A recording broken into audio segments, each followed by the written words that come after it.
Miguel in the red, so we can see exactly what's going on. So Chinese versus Aztecs. This is a best of 5 and round 2 of the qualifier. The winner of this game would move on to potentially then win the best of 7, which would give them a spot in the Hidden Cup 2 main event, which is a $10,000 event. It goes from April 11th to April 14th. More info on that to follow. But this is important for both players. I think Miguel, he was the standout performer in Hidden Cup 1. Now that was invite only, but I invited him, and he did not disappoint because the guy beat Leary and the guy beat Doubt. So Jordan is not facing off against some scrub here. Jordan is facing off against a very, very strong player. And Jordan's already forward for the lane. So this is the power of Aztecs, guys. This is the power of any Mesosiv. And their Eagle has more line of sight. Now, I think it's extremely OP. I think Eagles have way too much line of sight. Like, it's insane. And also they can win any fight in Dark Age. But it's part of the reason that you pick Mesosivs. Jordan gets in here. He steals 2 sheep. And Miguel, I mean, it's so early, Miguel shouldn't even be aware that he's lost the sheep. And I guess Jordan will have to leave it at that because I don't see him being able to get the pigs. If he tries to get the pig now, I think since it's on the backside of Miguel's base, it might be too risky. But anyway, looking at the golds briefly while we're keeping an eye on the Eagle Scout, the main gold for Miguel is fine. I think that he can easily wall up the right side of his base. The secondary gold here will be tough. And then he also has this third gold. Third gold's also fine. The stone, this is just unfortunate. It's technically not bugged. He can take it, but he'd have to walk around the cliff, which sucks. But you know, I think stones are the important resource for Chinese as the game goes on, because once they get a castle up, they can start making those Chukunu and Trebs, Chukunu, siege rams. That's where Chinese are really in their wheelhouse. But anyway, Miguel, he lost the sheep. He's not fully aware of that yet, I'm sure. No restart will be called by Miguel. He did have that option. Every player will have 1 restart available before 4 minutes, though. So he's pushed in a deer, and he seems all right. Let me just double check at Jordan's space to see what he might be missing still. Still missing 2 sheep. He's come back home. He finds this sheep. He finds these 2, and yeah, he'll be just fine. Now, Jordan's civilization does not have horses. He doesn't have knights. He doesn't have camels. He doesn't have scouts. So it's a strong civ, but it's a bit slower. So it makes sense that Jordan is walled up so early. Already getting the walls up is a smart move. His second and his third gold will be problematic for him. His third gold's here and his second gold's here, but it's nothing that he can't deal with. Has he seen the stone in the cliffs? He has, yes. He's also seen his other stone as forward. So it's not a bad map for Miguel, but it's a tough map when you're Chinese and you might need the stone later on. So keep an eye on who has map control in this game, because this hill here could decide the game. Now, elevation on Arabia in Hidden Cup 2 is less. I've shown this before, but I'll show it again. If you look at the tiles of elevation, 1, 2, 3, 4, the max tile elevation is 5. So 1, 2, 3, 4. Yeah, I think there could potentially be 1 tile higher. So the hills aren't as defeating. They're not as difficult to move up, which is good. Hills are still very important. They'll always be important regardless of height, but it makes it a bit more manageable. There's the barracks for Miguel. This tells me that he is not going for scouts. He might be going for something else. And then Jordan23 is also building the barracks at pretty much identical times. It would be very, very likely and very common for the Aztec player to open up with man-at-arms. Did the colors just switch? Why did the colors switch? I'm sorry. Let's switch these back. That was weird. I think when I changed the graphics, it changed. I wasn't really paying attention. Then after about 10 seconds, I was like, wait, those colors just changed. It's really early for me. It's 7 a.m., so apologies in advance for any mistakes I might make during the cast today. It seems like only 1 other person realized, so I think we're good. And here come the man-at-arms, or the militia for Jordan. They will be man-at-arms. And is Miguel going to gold? He is going to gold. And he'll make his own. I think this is just because he's so frightened of the fact that Jordan will have so many. Aztecs, they normally can have 4 men-at-arms. So it's good to make your own as a buffer. And as long as Miguel gets the walls up on the left of his base, he'll be just fine. The cliff sucks because of the stone, but it helps him with the wall off. So, the first attack just happened there. The eagle attacked the scouts. That's a little win for Jordan.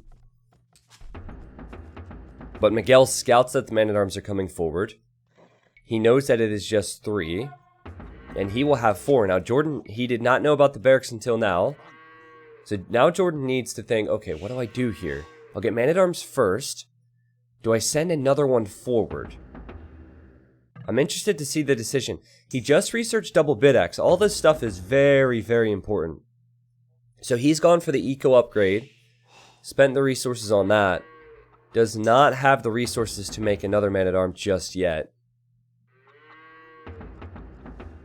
Yeah, so he's hanging out here. And now Miguel... Miguel also... He didn't research it. Thought he clicked the research. He did not. Now, despite that, his micro has been really good. He's out micro Jordan so far. Really well done for Miguel.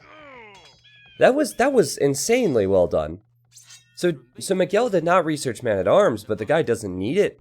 He has a scout. He has 3 militia versus a weak eagle and 2 weak man-at-arms. But okay, Jordan gets the scout kill. That's a big one. That is a big one. And Jordan, of course, will have his base walled now. Still open here a bit, but it's at the end of the day, it's just a couple of militias. And Jordan actually added another man-at-arm. I don't love the move. I really don't love the move. These are all quite weak. He'll send them back forward, so the KD's in Jordan's favor, but I think that with a little bit of micro, Miguel can make quick work of these. Now, Aztecs can be so difficult to deal with. Not only can they follow up with archers, but they could make eagle warriors. So it's not so easy for Miguel to rely on a few archers. And this villager is currently building this archery range. And that's enough firepower to deny the archery range. Not enough to kill the villager because it's close to the TC. Yeah, that's exactly what I expected, man. These units are going to die so quickly to archers. Miguel goes right back out there. What's Jordan doing? A second barracks, he's going directly into Eagle Warriors, okay. Directly into Eagles, and Miguel is walling up, already making archers. Well, we're going to see a T90 Woo? Jordan somehow avoids the wolves. I don't know why the wolves didn't attack there. He's lucky. Miguel does not know what Jordan's decision is. Now, it's worth pointing out that they both had a global ban option. And in previous sets, we saw Aztecs banned and we saw Mayans banned. So one player banned Aztecs, one player bans Mayans. Miguel banned Slavs, and then Jordan had the first pick, and Jordan went immediately for Aztecs since it was open. So keep that in mind. You know, the civ drafting, the map picking, all that stuff is very important nowadays. It adds to the strategy, and I personally feel like it's a bit risky to leave Aztecs in any game. And that's exactly what Miguel has done here because he banned Slavs instead. Now, I was talking to Hera about Slavs offline. The Slavs have not had the best win rate. I think I can recall 3 times that they have lost. Maybe even 4 times. I can only recall 1 time that they have won. I mean, it hasn't been as successful as people might expect. Chinese is one of the civs that would counter them, and Miguel now has Chinese versus Aztecs. Now, I'm just now noticing this. I assumed that Miguel knew exactly where Jordan was, but he's going to the north of the map. It doesn't seem like he's aware. He saw this gold, so he needs to expect there to be a base over here. But instead, he's going to the north of the map. Maybe he's going to loop the long way around. Maybe that's the strategy. But what Miguel will need is a stable in the next stage for sure. I think he'll need a meat shield with knights to counter the Eagle Warriors that Jordan will be making. And Jordan is looking to fast track his way to the Castle Age. Pretty simple stuff for him, and it's a strong build order with Aztecs. Yeah, there we go. So, Jordan is on his way up. making military that will likely counter everything Miguel is currently making. It's looking good if you're Jordan23. Aztec farms are insanely good. I see people talking about Aztecs. Their options are insanely good. So they have the eagles, they have the crossbows. Also, they have that eagle at the start to lame. Remember, Jordan had the extra sheep because of the lame. It's so easy to do exactly what Jordan has done if you're playing as Aztecs. It's so easy.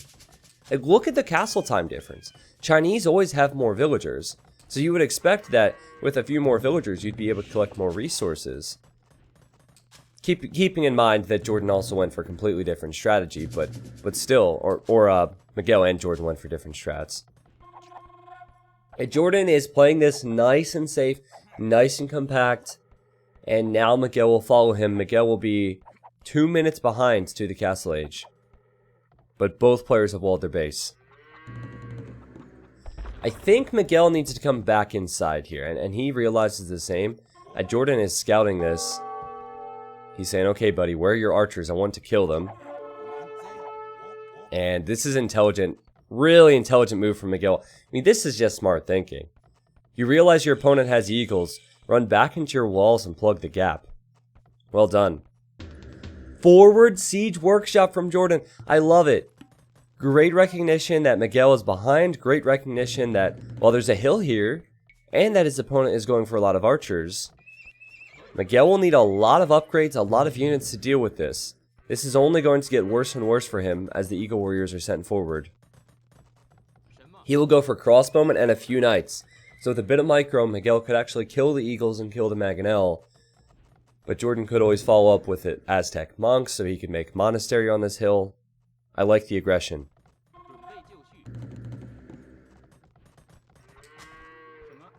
Two stables for Miguel. 2 stables, 2 archery ranges. There was a time, maybe 9 months ago, where players... it might have been longer, who knows. I'm an old man at this point. Could have been 2 years ago. my sense of time is just so bad because there's so many different metas that I've seen. But anyway, there was a time where players would go 2 ranges and 2 stables all the time. It's a big investment, but it's a very strong strategy, and I think it's what Miguel might need here. Getting crossbow, getting Bodcanero, and Jordan, he'll... Yep, he's adding the monastery now. Expects that there could be some knights.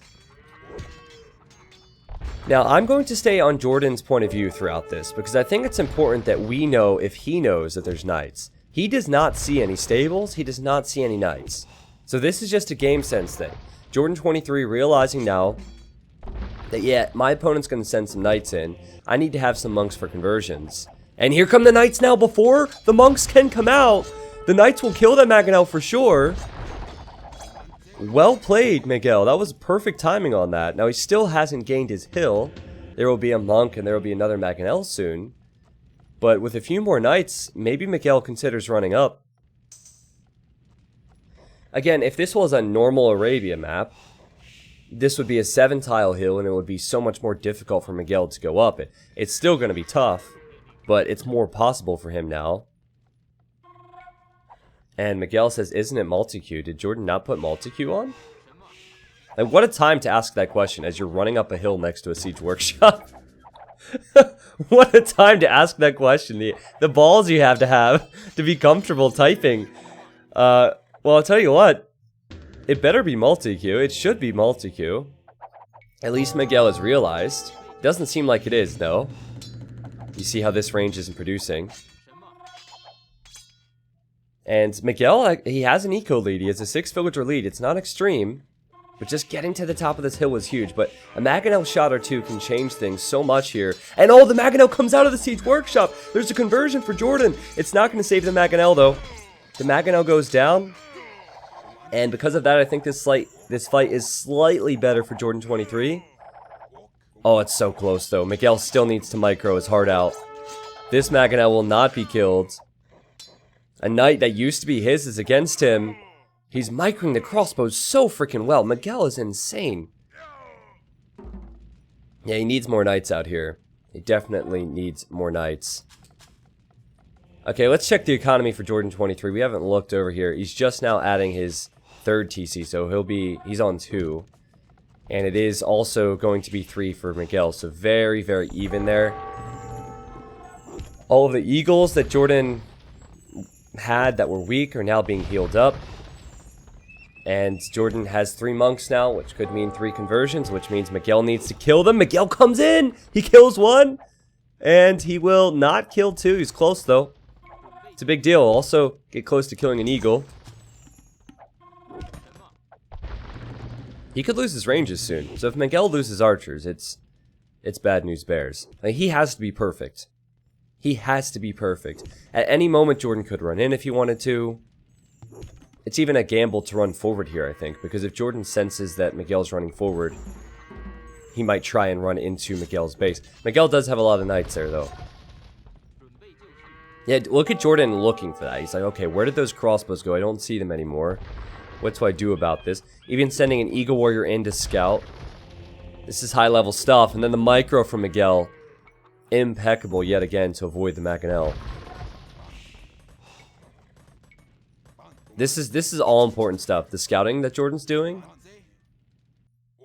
This tells me Jordan is in top form. And Miguel is sneaking around, yet Jordan realizes that that's where the army is. So he goes, okay, I should be safe at home. More and more knights on the way.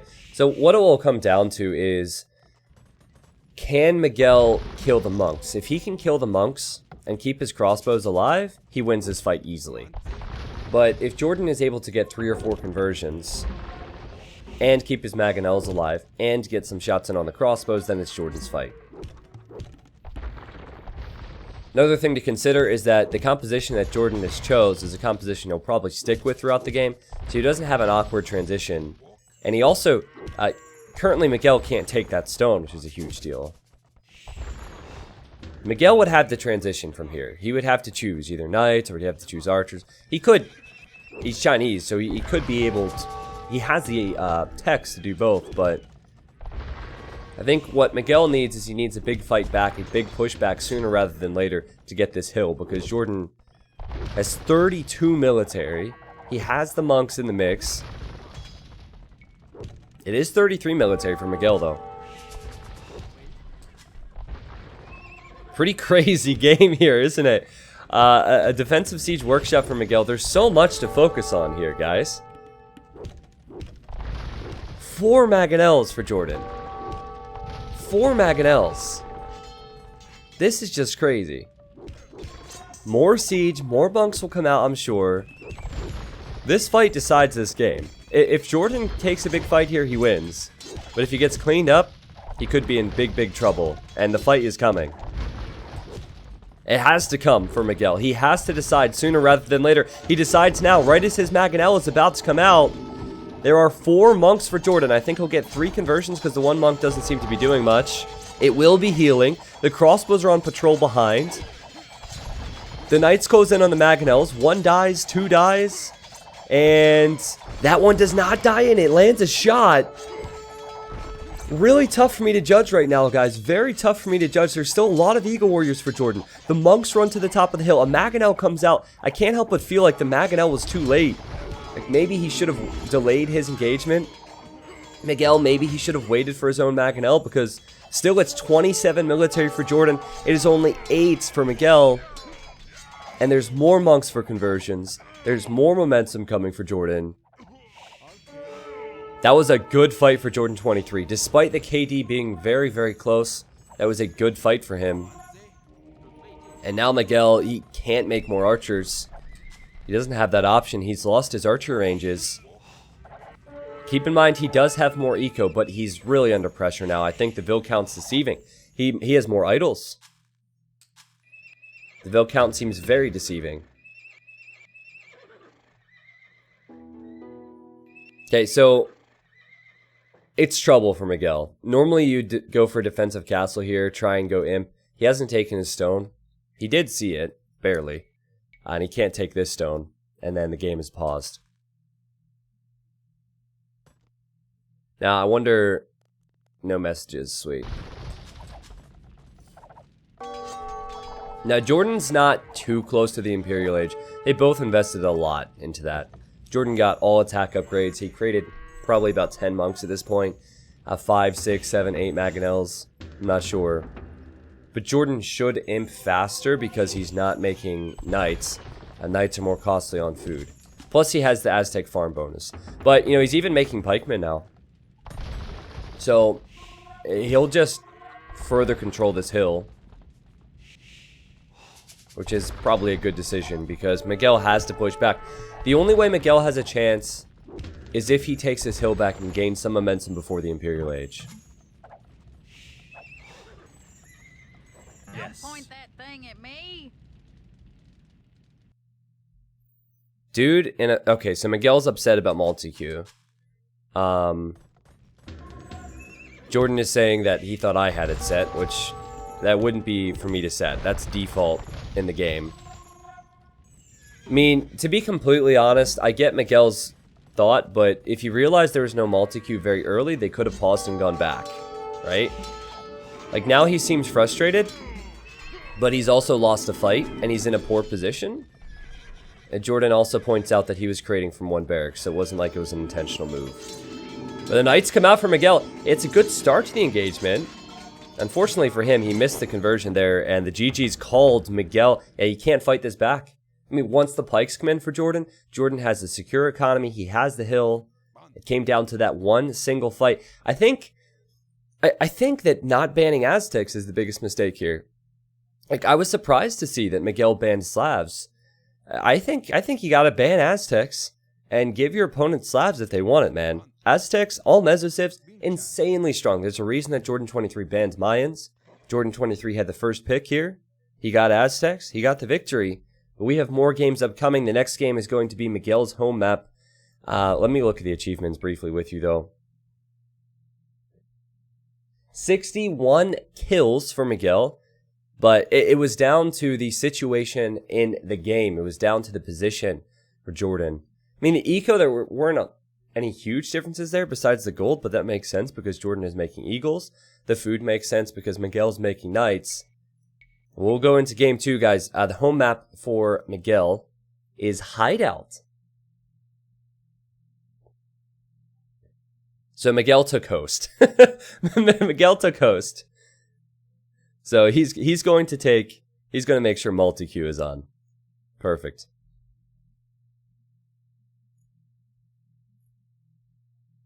So Jordan gets first win in a close game. Very close game. Miguel has Mongols, Spanish, Japanese, and Malay remaining. Jordan has Italians, Malians, Huns, and Celts. Now, this is Hideout. I would expect that this would be the position for Miguel to go with Spanish. Miguel is going to turn on standard victory and build a wonder. Hey, he's Spanish. He builds his wonder faster. Yeah, I think Spanish for Miguel. What would Jordan go with? Jordan, he has Italians, Malians, Huns, and Celts. What is your best option here? I think that this will be a struggle for Jordan. Aztecs is actually a fantastic hideout civ. He doesn't have that anymore. We'll find out soon enough. T90, I thought that most professionals didn't play with multi-queue. No, that's not the case. I don't know the exact time frame again, but they recently changed for all tournaments to be on multi-queue. After a user patch update, though, the default multi-queue setting was removed and players had to re-add it, and I think that Jordan might have forgot. Multi-queue is not a huge talking point there, though. At least I don't think so. It's obviously annoyed Miguel, but I don't think that with multi-queue it would have helped Miguel. I think that the position in that game was simply too tough to fight back from. It's the reason that Aztecs are such a good civ is because they can always get to that position. If high-level players are playing with Aztecs, they almost always get to that position. And it's why I think you have to ban it. They each had one global ban. Miguel banned Slavs. It's Miguel's time to turn things around, and I have to turn the colors around. So I think I'll have to do this every game now. Jordan will be playing in the blue. in the north of this map as the Celts, and then in the red we have Miguel. Jordan had a nice victory versus John Slow in round 1 qualifiers on this map. It was John Slow's home map, but John Slow, let's be honest, is not anywhere near the level of Miguel, and he's not anywhere near the level of Jordan. This is going to be a close matchup. Hideout is a bit like Arena, except all the wood line is in the center instead of on the sides of the map, and then you start with palisade walls. So there's still plenty of opportunity for aggression. You could still go forward with towers, or man-at-arms in towers, or archers. Celts on this map, they're going to have to use their economy to beat Spanish. I can see Miguel being the aggressor here. Miguel will probably look towards a castle, will probably look towards conquistadors, and get good map control. What's going on with these relics, though? Boom! Boom! Boom! Boom! There's 4 of them out here for Jordan. Huge lead for him there. Just looking at the extra gold piles, though. Miguel has a nice little hill here. If he secures it, he secures 2 golds. So the extra golds seem fair, but a little bit of hacking here from Jordan23. Viper is currently spectating the game. I think Viper is supporting who's his best friend in the community. Viper said Jordan is back after game 1. So Jordan has a fanboy out there. At least one. I'm sure there's plenty watching the streams as well. But yeah, the relics might not play a role unless this goes super late. I think this comes down to how aggressive Miguel can be. What will his opening be? Will he go for a tower rush, or will he just fast castle? It's a bit risky to go fast castle. You can see your golds and stones can be ranged. We'll find out soon enough. But I like this map because, well, the map pool for Hidden Cup gives us so much variety. We have a rather slow progressing map like Hideout. We have Arabia, which is very open. We have, well, in the main event, we'll even have Arabia Regicide, which will be sweet.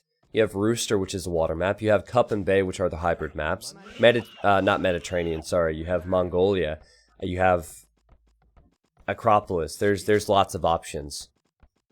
So when the main event rolls around, it'll be exciting for us to try and think back to the qualifiers, or just think in general what the players' styles might be and what maps they might prefer.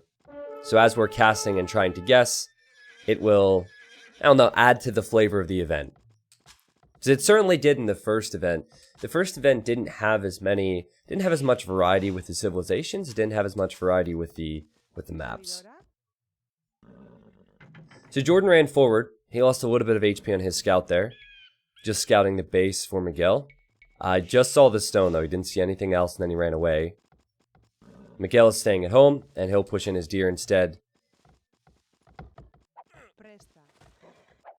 Still curious as to what Miguel will go for. Hey, Infoboat. Hey, Lita. Yeah, Crispy Moose, it's super early, man. It is 7:30 a.m. for me. I couldn't miss these games. So, do you guys want to hear what happened when I got into the game room today? So, Miguel... So, Jordan joined. I said hello to Jordan. We were talking a bit. Then Miguel joined. And I said, good morning to Miguel. And Miguel and I, we talk pretty frequently. He's one of the pro players that I talk to a lot. I said, Miguel, good morning. And he says, oh, it's so early, it might as well be like good night. Because I think for him, it might be even earlier than me. It might have been 5 or 6 a.m. But anyway, so I say, yeah, my coffee machine's broken. Thanks for scheduling it this time. Not. And then Miguel WhatsApps me a picture of his freaking coffee. And then I told Miguel that I hoped that Jordan would have 10 golds in his base. Because he did that. Because my coffee machine's broken. He's rubbing it in my face. And then here we are. Jordan has 4 relics. So this is Miguel's payback, I guess, for that. And I think this is a good strategy choice for Jordan23. He's still going for man-at-arms. He's going forward. He wants to tower the stone. And Miguel is going fast castle. Now for Miguel, he needs to make sure that he gets loom. Yeah, he's getting loom now. He has to be aware that this is a strong possibility. A fast castle is not a sure thing on this map, and Jordan23 is going to gain a lot of map control if he does come forward and gain a nice position here. And Miguel's scout is probably going to die as well. Miguel now sees the villagers, fortunately. So he knows what's coming. He knows he could lose his stone. This is not unlucky map generation. Excuse me, sorry, allergies, early morning. But this is the norm on Hideout, to have forward resources like this. Kind of an interesting tower placement for Jordan23. I don't like it. Maybe he didn't want to walk around? But yeah, Miguel is halfway to feudal age, guys, and he is going to need to defend from this.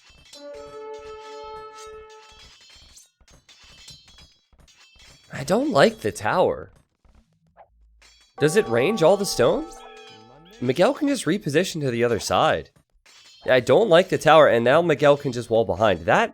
This is a waste of time if you're in Jordan's shoes. This is a big waste of time. Now, he'll take down the gate and build another tower soon, I'm sure. Oh, but he doesn't have the stone for the next tower. So he can't build another tower, and he's just been walled out. Oh, man, that's such a waste. Miguel will be in feudal age. He can build his own tower to defend from this. That's a mistake from Jordan. Now, if he builds that tower here, it ranges more of the stone. And then it accomplishes a bit more. Or if he just walks around. If he walks around, I think it was a time-wasting thing, and he didn't want to waste any time. But had he come here, he could have towered it. He still could. But that's the one thing he needed to do. The one thing he needed to do was push Miguel off of stone. Miguel will still look towards the castle age. He's building a market now. He's building his blacksmith, and he can build a defensive tower if need be. Jordan will soon have the stone to build his. We'll see where it goes. Now, the thing on Hideout is if Miguel starts pushing back, Jordan could actually stonewall here. He could stonewall both sides quite easily, just to delay those conquistadors. Yeah, I think he'd like to build a new tower now. There it is. Miguel will see it. Miguel needs to react. He has Spanish builders. Can he wrap another villa around this? How many villas can he fit on this tower? Only 4. But he has Spanish builders, so he's fine. Just don't let these units in here, Miguel. That would be a mistake if you were to let that happen. Nope. Not gonna happen. And now Jordan repositions his tower nicely. This is a good reposition because it still ranges some of the stone. Like, literally just one tile in that first tower changed the game so much. Had the tower been forward a bit further, it would have been more difficult for Miguel. Will Miguel need to get fletching here? What's Miguel's decision? No, he does not get fletching. I think what he might do is leave the stone, go to gold, and just buy it. Yeah, that'll be his decision. Jordan needs to prep the stone walls. There they are. There they are. Jordan obviously has... He has more game awareness and game sense than he did ever since his return, I'd say. I watched a few Arabia games a few weeks ago. Jordan was playing. He looked amazing. Like, I'm obviously here casting experts all the time. I'm putting hours and hours of my life into the game now. I'm playing a lot. So, like, I can tell when someone maybe doesn't make quite the best decision. Immediate reaction from Jordan. Like, he knows exactly what's going on. He knows that a stone wall now is necessary. This is perfect stuff. And sure, he won't be in the castle age. Sure, he will have conquistadors against him. But he will be able to buy himself some time. And then he has the Celt Eco. Now for Miguel, his economy is actually not as strong. You would think that since he's in the castle age, his economy is stronger. That's not the case.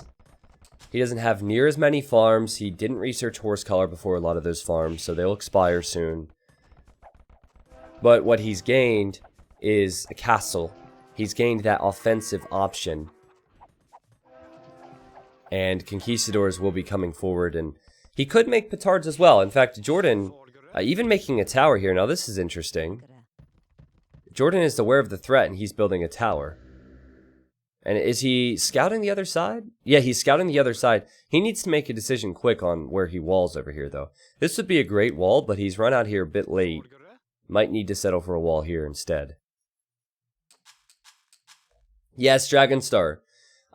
Very, very good point. Feudal Age stone walls only have 900 HP, which means that one petard would break open a hole. Now in Castle Age, the stone walls would go to 1800 HP.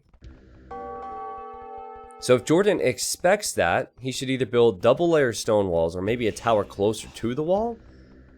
I don't think this tower is going to save the day and snipe any petards. Oh man, you see how Miguel just deleted that palisade wall? He could have easily clicked his castle and deleted it. He probably took his time on that one. I've seen players delete castles before. And Jordan will try and buy himself a bit of time here. There is a pause in the future. Yep. Both players know what's up. Is there a petard on the way for Miguel? Not yet. Now, if Miguel can sit here, if he can sit right here, he can send one petard forward, and he could break through. And there's the petard! There's the petard! Yay, if he sits here. This is late from Jordan. He needed to have 2 layers of walls. Jordan cannot wall here. The petards are going to get... Or the petard, sorry, is going to explode. And Miguel is going to get through with Conquistadors. I think Jordan must be realizing now. Yeah, Jordan wants to make another layer of walls. He needs this. He needs this quickly. And if you're Miguel, I think you sit here. Is that within the tower's range? I think that might be slightly within the tower's range, but you have to keep an eye on this. It's worth sacrificing a Conquistador or two to get this open. Oh my god, this is going to be so close. This is going to be so close. Jordan should be able to see the petards there. He has to quick wall. He has to quick gate. Here come the Conquistadors. The next layer of wall is up.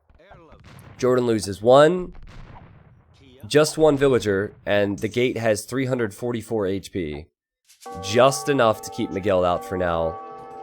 And I think Miguel needs to accept that by the time he gets through, Jordan will probably have a monastery, can get conversions on the Conquistadors. I think Miguel needs to accept that and go for the economy approach, and immediately, great recognition from Miguel. He will build the next town center, and I think that patience is needed. Because what you don't want to do is invest into a siege workshop and all these things that still will leave you outside your opponent's base, while your opponent free booms behind it. And that's going to be the play for Jordan as well.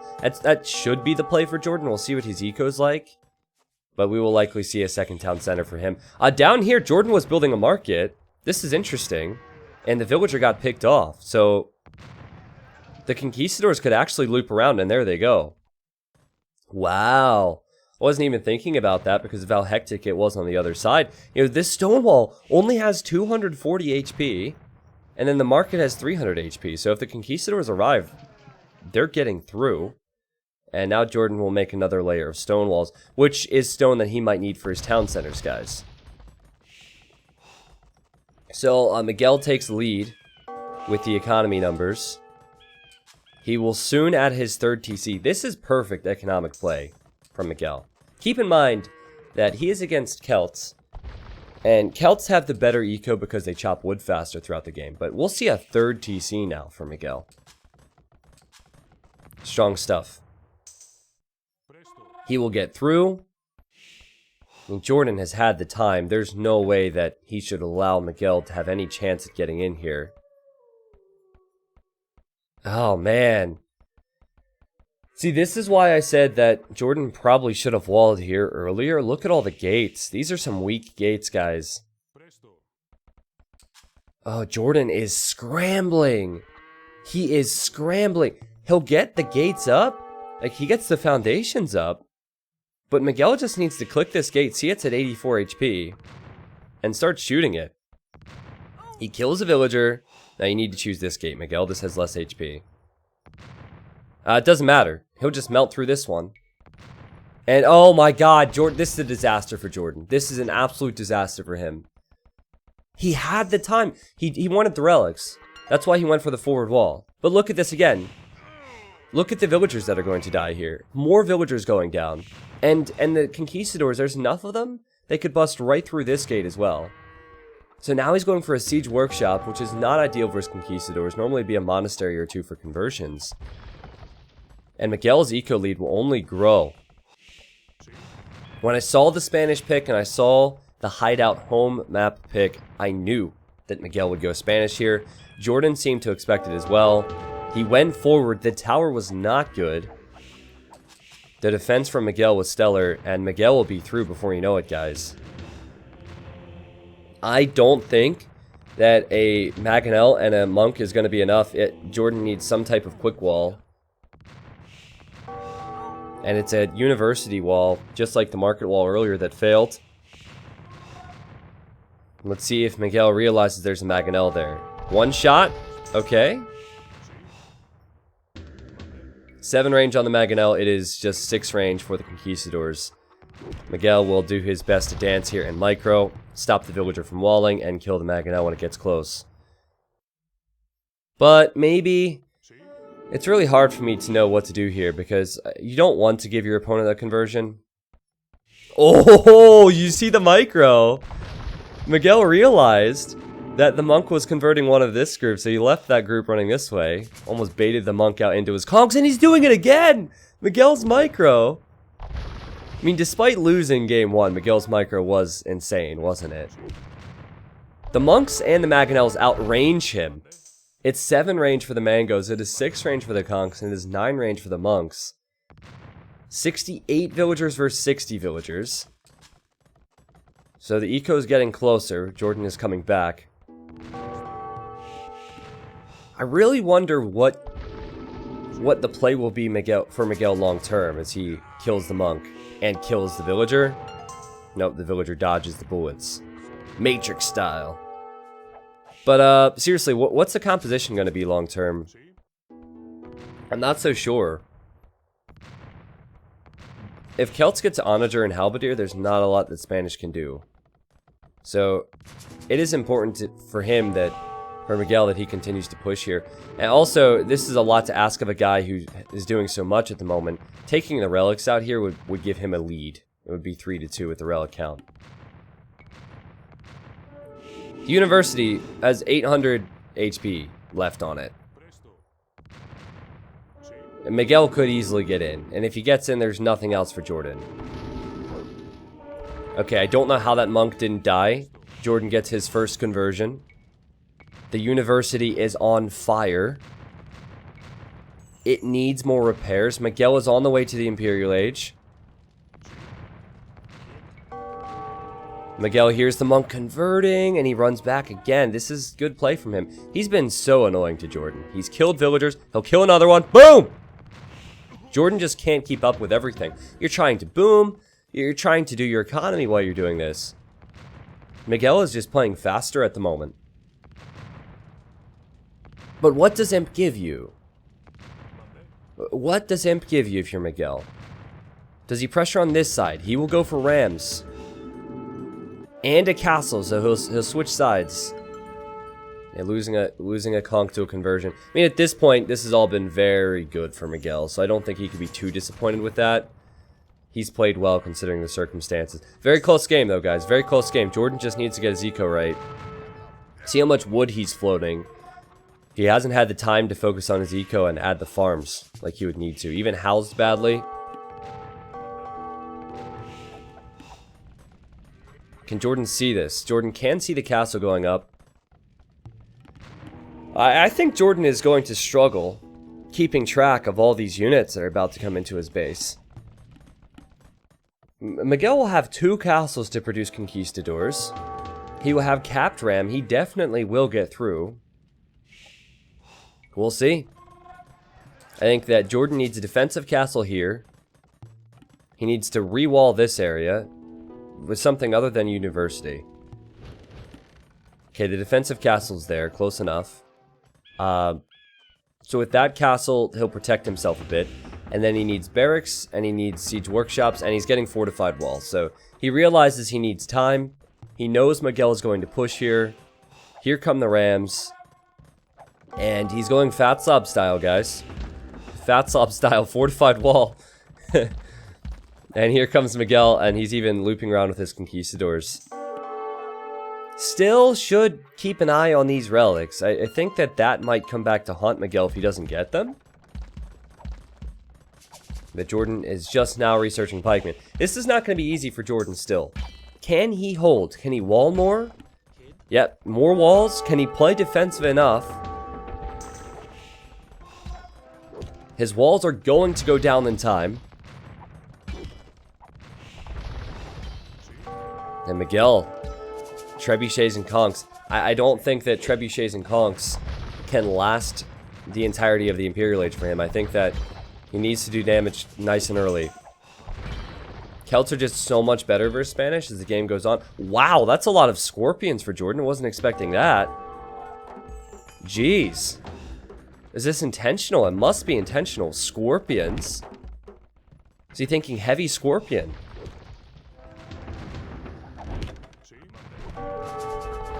Well, already Miguel has the trebuchets. He sees the castle now. He will pack up his trebs and start attacking it. Woad Raiders, they're not going to help much. Oh, there's a hole there? He just treb cut through, didn't he? He just treb cut through. What a play from Miguel. What a play. He could run right into the eco now. He treb cut that. You could see the tree was there. Now, how will the scorpions hold? This is probably not something that Miguel expected. I certainly didn't expect it. Oh, Miguel's micro seems so good. He had the runners going there. He had the split groups going. He has 2 trebuchets going now. He'll kill the pikemen. He's getting siege ram. Jordan is really struggling to keep up with this. This is a lot of military. Miguel just won't stop. I don't see the castle staying up at this rate. I really don't see it. Jordan does not have a lot of resources in the bank. He's scrambling for upgrades. He's hoping and praying he'll have the time. I'm not so sure. That's a lot of conquistadors. And the castle's researching conscription. The castle's going to go down before conscription finishes. So the units that he needs will create much slower. Guys, he's stretched for resources. Jordan does not have a lot. Miguel has the stronger military right now. With siege rams and conquistadors and a bit of micro for Miguel, I think he can push Jordan back. Just needs to pack up his trebuchets, kill the buildings, continue this push. I've loved the micro from Miguel in this game. His unit control has been amazing. Sure, Jordan had some fails with the walls earlier, but the way Miguel was able to micro against units that had more range was incredible, and now he continues to push. And the problem for Jordan is he doesn't have a lot of the map. Even if he starts pushing back at any point, Miguel has tons of space that'll give him time. Jordan doesn't have time. And he doesn't have a response to the Rams and Conquistadors. Wouldn't surprise me to see another forward castle for Miguel. Like 1,000 stone in the bank. Boom, right there. Perfect way to solidify this position. Also can take Jordan's golds here. Miguel's in cruise control, guys. Conquistadors and siege ram getting here before Jordan could get to his crucial tech. And now Jordan building more barracks, hoping. Look at the T90 farms. You can tell he's moving faster than ever now, trying to catch up. That's when the T90 farms happen, when you fall behind in games. Take it from me. But yeah, I just don't see the eco for him right now, guys. I just don't see it. And the Halbs can't get close to the Conquistadors because of how good Miguel's micro is. Look, 1, 2, 3 groups of conks, all microing.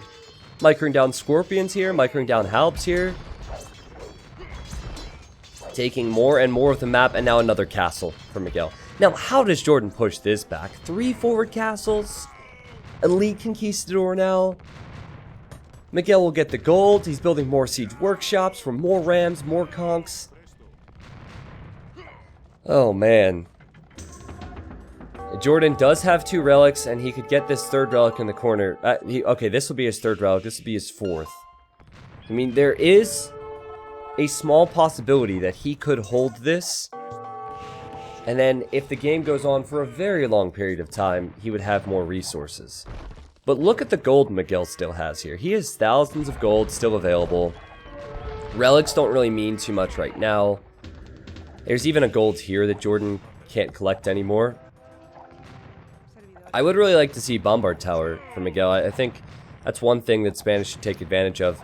I don't know if he sees any more stones. Yeah, okay, he'll take his stone back by killing those towers finally. Oops, sorry. I thought this would be a close set.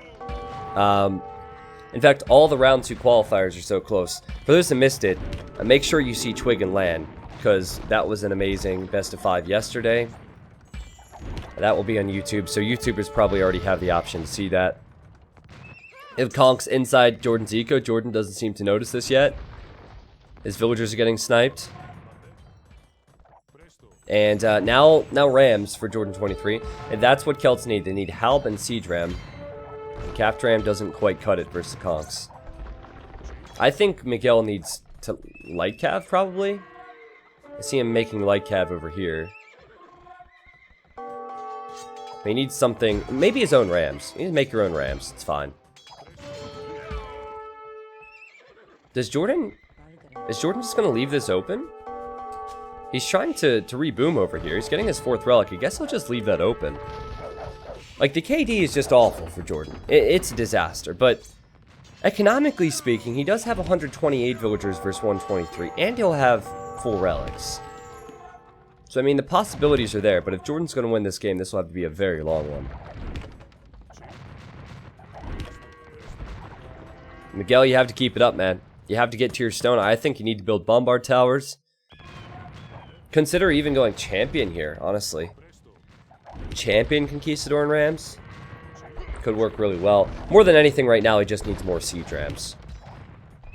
Now, I just heard a university go up for Miguel, so he's probably going to research chemistry, and then likely after that we'll go towards the bombard towers or bombard cannons. Either one would be a nice move.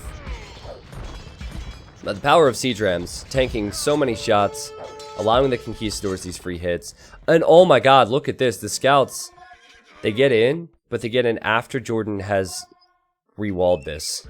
And Miguel, he needs to ram that down. He needs to pressure Jordan. Now Jordan's defending on both sides. Well, good thing this wasn't regicide for Jordan, man. I don't know where his king would be safe right now. Probably right next to these farmers over here. My goodness. I think it's this never-ending cycle for Jordan where he's creating more villagers, but he's losing them at the same rate he's creating them. Because I'm not seeing the resources in the bank, which makes me think that his economy is strong. And now Miguel is going towards champion, which is a great move. The guy has 220 kills and 50 deaths. And you can see how quickly the Halbs kill the Conquistadors when they get in close. Miguel's just not allowing it to happen. I think Jordan's dead. Now, he's doing a great job at holding on, and it's a sign of how strong he could be in future games, but I'm not seeing one good thing for Jordan now. He's scrambling to defend over here. Miguel's even going to create champions from that side. He's losing more barracks here. His villagers are on gold here. Miguel's getting every tech known to man. He's even getting Hussar now. And that chemistry upgrade. The Trebs, he doesn't even need the Trebs. You know, who cares if they're idle? Look at all the gold he has available. Miguel is in cruise control, guys. He is in cruise control. And I think if Jordan can't wall this up. Oh, he walls it up. Never mind. I was going to say he probably calls the GG if he can't wall it up. He has to call the GG anyway. I think he's dead. At this point, just kind of stretch a little bit. Maybe get a glass of water. Just accept the fact that this game is lost. And prepare for game number 3, which will be your home map. It will be Jordan's home map. Oh, wow. Miguel kept the gate open. What a play. He kept the gate open with his Hussars. How beautiful was that?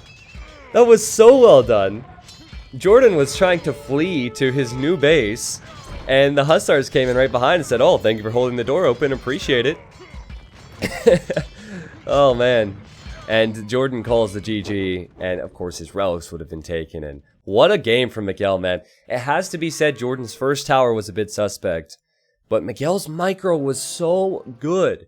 It was so good. You have no idea how difficult it is to create economy from 3 TCs, make new farms, make new lumber camps, whatever, while microing against monks which have more range than you and mangonels which have more range than you. That was beautiful. That was beautiful for Miguel. And this is exactly what I said, guys. These guys are evenly matched. Even in game 1, Miguel was playing very well despite the loss. I think this is a set that goes to 5 games. This is going to be close. It'll be a heartbreaker either way you look at it once we see the final result. Once again, here's the achievements. 283 kills for Miguel. And look at the economy difference. Fighting against Celts, he had more of every resource except wood, more food, more stone, more gold, and there would have been plenty more where that came from if Jordan would not have GG'd. Home maps are so important in this. So they each get one home map. Jordan's home map is Rooster. And Jordan has Italians, Malians, and Huns remaining. I'm guessing it is going to be Italians for him on this map. Rooster is a water map. And then for Miguel, he has Mongols, he has Japanese, and Malay, which honestly makes it hard for me to know exactly what civ he'd go for. Malay, maybe? Save Mongols and Japanese for the other games? I would guess that Miguel would go Malay, but Mongols and Japanese are also strong on water. Kingfish the King, thank you very much for the 5 months. We had month 6 with 5 as well. Vascarius, Title, the It, Texas Scott, thank you everyone for the love. Actually, Texas Scott gifted a bunch of subs. Okay, they loaded up the wrong map. They loaded up the wrong map. So, false alarm here on my end of things. Yeah, I'll update the score. Thanks for the reminder. Score is 1-1. Texas Scott gifted 5 subs. Thank you for that, man. Nivida donated $5. He said, don't you think the map is a bit unfair? Look at Jordan's side. If he walls off both sides, he has more gold piles on his side. And he has 4 relics also. He also has a bigger wood line. Well, Jordan lost. So, map is not everything. Map is not everything. Thank you for the donation, though, Nivida. It was a good point. I mean, if it would have been 2 hours, no attack, then there would have been more resources for him, for sure. Swifty Goose donated $5. He said, lying on the couch watching your stream on my TV. It's called Home Office. Look it up. Love ya. Hidden Cup 2. Love T90. Love T90 Hype. Thank you, Swifty. Thank you, Texas, for the 3. We had Rummel, AO9, Zach, Trife. I can't keep up, guys. You guys are too good to me. Thank you. Hey, Evidence Circle. Welcome to the stream. So what time is it for everyone watching right now? It's currently 8 a.m. for me. Woke up at 6:30 for this. Very happy that I've done so.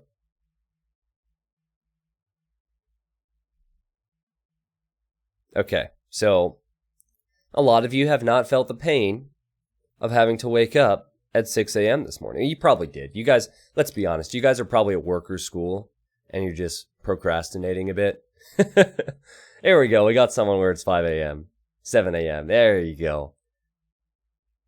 If you guys think it's tough to wake up early, try to wake up early and then cast a game. 10 times more difficult. This is good for people in Australia, right? Yeah, I guess more times like this would be good for people in Australia and on the other side of the world. Please, I just got home from work, had to work all night. Yep, everyone's living a different life, right? It will be Mongols and Italians, by the way. When they loaded up the wrong map, I saw the civs. So they can't change the civs. Mongols and Italians. And here we are. This is Rooster. Quick look at the maps, because Rooster can bug out sometimes. Everything seems just fine. No bugged resources. Perfect. So I need to switch the colors. Guys, we have game number 3 between Miguel and Jordan. Jordan, once again, is in the blue. Miguel is in the red. It is 1-1 now in a best of 5. Miguel, I've said this 3 times already, but I'll say it again. His micro has been great today. And he was amazing in the first Hidden Cup. So I think Miguel, at least in my eyes, was the favorite over Jordan because of how he's been more active recently. Jordan hasn't had any outstanding results in tournaments in a while. And because of his results in Hidden Cup 1 versus Doubt and versus Leary. But Jordan23, he's playing better than I've seen him play. Well, if we're talking about live, probably ever. When I joined the casting scene, that was a month before Jordan ended up leaving. There was a time, I wasn't casting any of it, but there was a time where Jordan and Viper, who were best friends, they played 111 games. I think it was over 5 days. I guess Jordan had decided he was going to quit the game. So they said, okay, let's just play 5 days straight. So they played like 10 hours a day, non-stop games. It was crazy. So it was a bit sad for me because I joined the casting scene. There weren't a lot of casters or a lot of viewers back then. And then Jordan left. And so I never got to see him at his peak, so to speak. And then Viper soon after left for almost a year. So I guess a lot of you guys don't know this, but for the first year of me casting, I didn't have many Viper games to cast, and I had no Jordan games to cast. It was a different time. And now Jordan has returned. He's been rumored to be quitting the game again for a few months now, but he signed up for Hidden Cup, and he's been playing well, so that's enough on that. The map Rooster is a water map. I don't know why it's called Rooster. The center of this map does not really look like a rooster at all. And okay, Jordan calls a restart. So Jordan wasn't happy with his... I think he realized his boars were a bit late, so his build order was off. And you get 1 restart per best of 5. Man, that introduction to that game was perfect. And now I have to say it all again? What am I supposed to say now, Jordan? What do I say to the people, man? How about, you know what, I know what I'm going to do. This is the plan. I'm just going to go to my own stream and replay my audio from the first 4 minutes. And then I'll be back. That way I can take a coffee break, okay? Or, option number 2 is I can try and say the exact same thing word for word and see how close I get. It'll be like deja vu. It will be the same civs and the same map, by the way. Miguel has 1 restart remaining now in this best of 5. If you would like to use it. I thought that maybe in game 1 he could have used it because of the stone location. But you never want to use your restart unless it's absolutely necessary.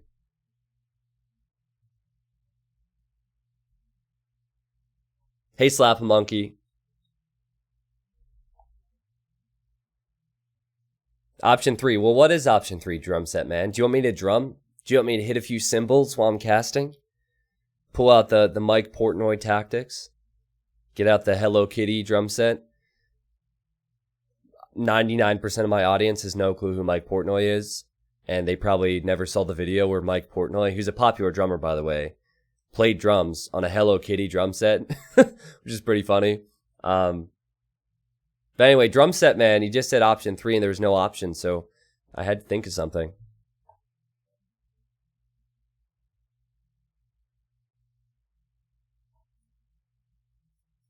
Sweet. So, Mongols and Italians, game 3.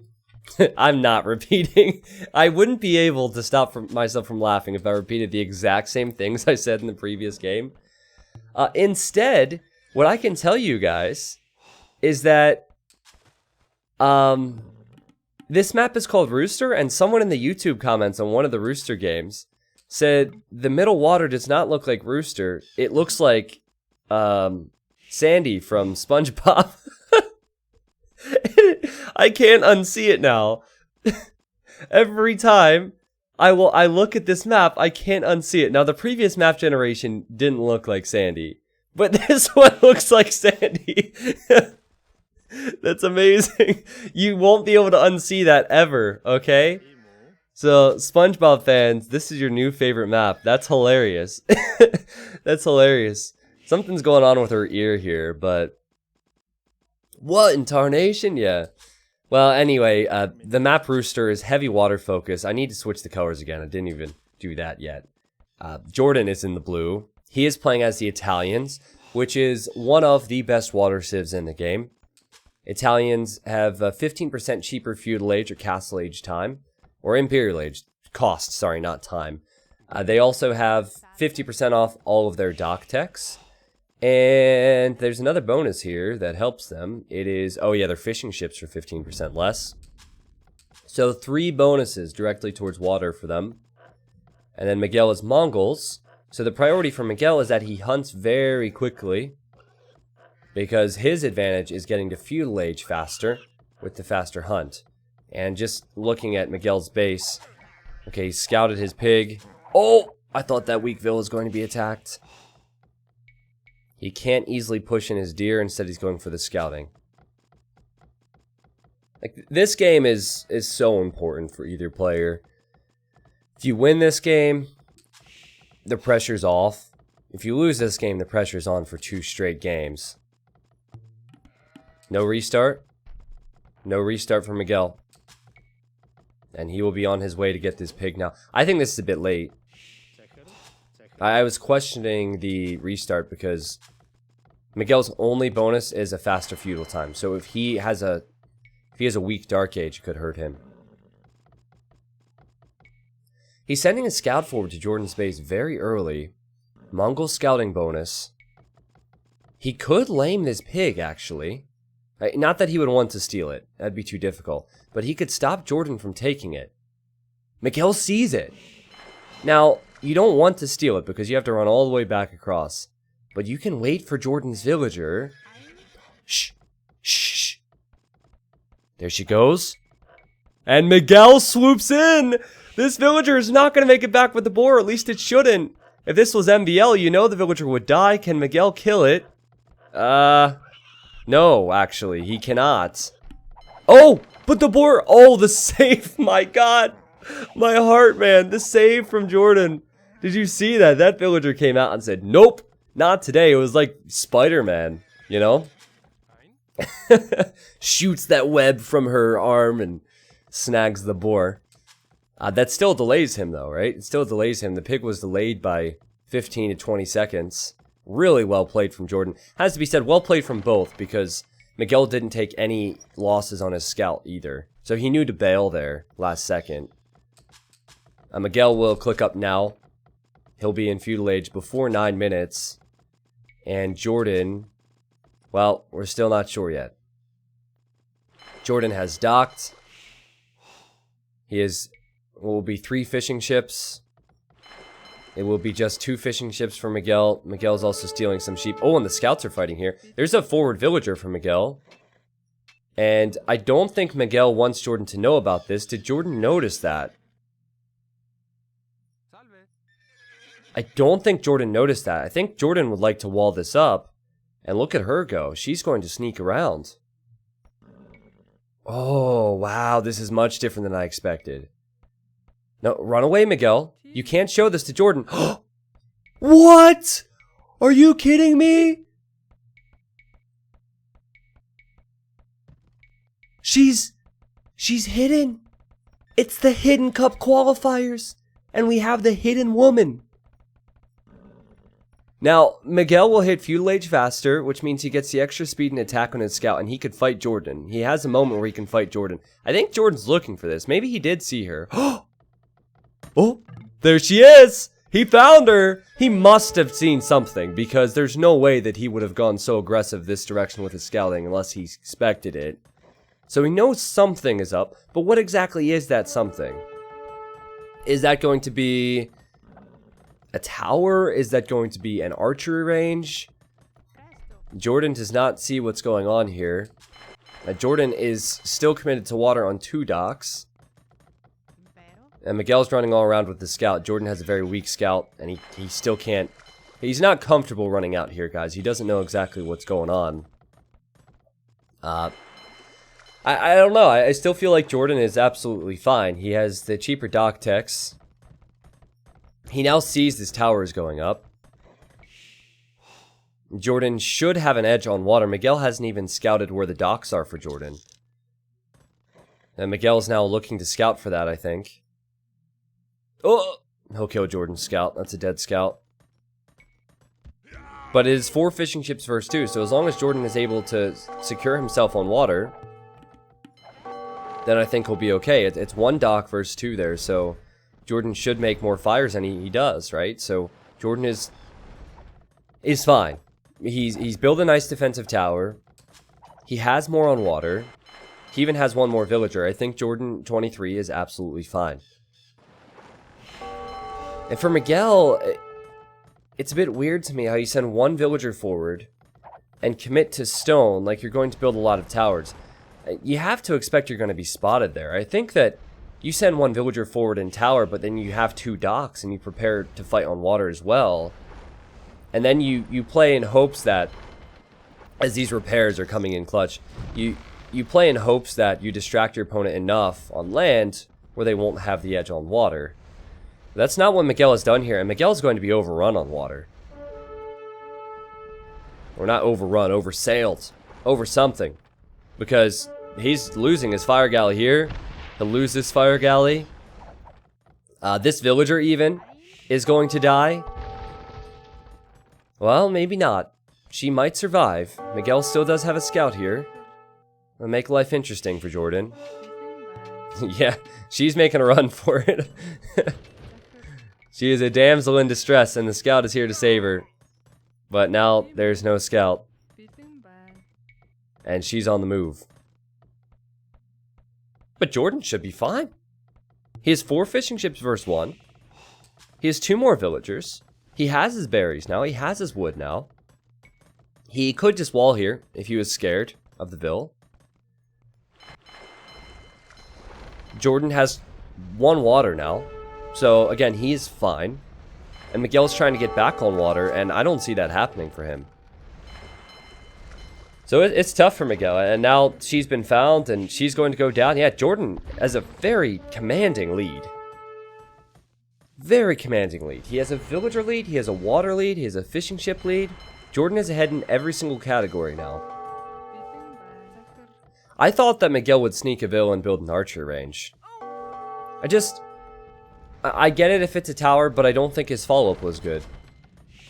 I don't think he needed to count on building another tower with 1 villager. It's probably never going to happen, so maybe just stay on wood and gold and make a few docks here. But see if Miguel can save the day. He does have a demo. Ooh, nice demo shot. I like it. Now Jordan has his own demo. Miguel needs to be careful. He needs to be very careful. Oh my god, that was awful for him. That was awful for Miguel.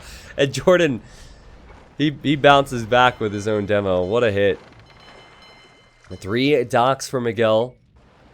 Now you do have the land option on Rooster. That's still open. If Miguel feels like he's behind, he could go for something. Jordan playing very clean now, repairing his fire galleys. I'm loving it, man. I'm loving Jordan's form. Certainly right now, Jordan has a commanding lead. Also, a fun fact about Jordan, back in the day, when it was Jordan and Viper at the top, and when they would choose home maps, they would always choose water maps, and Rooster was one of the maps that was common back in the Age of Conquerors days. There were no fire galleys or fire or feudal age demos back then, but they still chose water because it's very build order oriented. It's about having the better uptimes, the better builds, the better production. There's not as much that can go wrong for you, honestly, because the land aggression is less common. And Jordan defended nicely from that land aggression. Don't waste a demo versus the fishing ship, please. Yeah, you just left the fishing ship there. He'll kill it with the fire galley. Good move. Jordan23 is going to be on his way to Castle Age, and Miguel, he's pretty far behind, guys. Military count is interesting. Oh! Oh my god! Jordan's demo killed 2 from Miguel! Things have been going so wrong for Miguel in this game. Oh my goodness. That demo was a dream for Jordan23. 18 kills, 7 deaths. This game is a dream for him, guys. And yeah, he's on his way up. Let's see Miguel's resources. I mean, he's behind, and he's going to lose water, but he's close to clicking up. But it's quite simple for Jordan23 now. You just continue to focus on water and wall your base. Just wall your base, and then Miguel can't even be aggressive on land. Oh, I like this. This mill. Oh my goodness. This mill is perfect. Because that's shorefish. Villagers collect shorefish. Extremely quick. We've talked about it a lot on stream. I don't know if it's worth it. but whatever. Style points. 21:30 will be the castle time for Jordan. 22:45 will be the castle time for Miguel. So he is 1 minute and 15 seconds behind.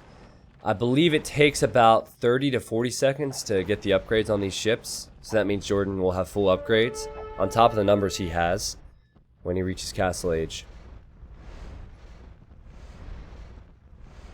Yeah, there's a few deer here. Yeah, he's using it for the deer as well. There might have been another shorefish, in all honesty. I didn't look at that. I was looking at Miguel getting destroyed on water. Yeah, Miguel just calls it GG. I mean, those were some good demos there, but I think he realizes there's no possible way, and in truth, there's really no possible way. Jordan would have spotted any land aggression that would have come in. If Miguel would have invested into, let's say, a stable to make a night or two, he only had 4 farms of food. All of his eco was set up towards winning water, and he lost it.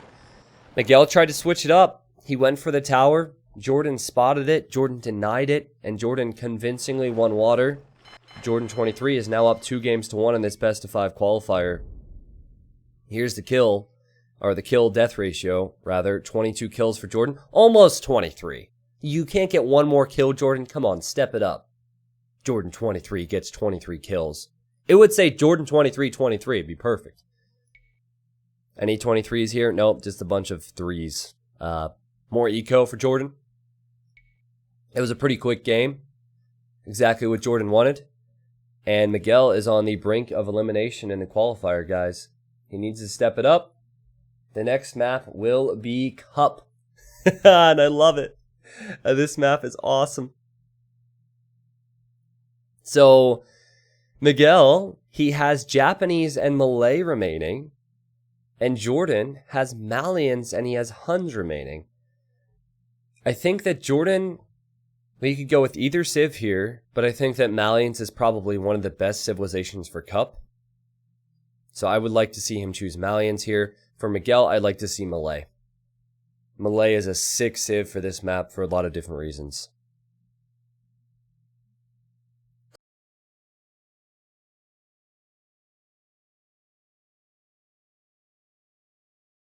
Sorry, I needed to mute my mic for a moment. Fatsob called me, and he was asking me again, keeps doing this, why there's no Vikings.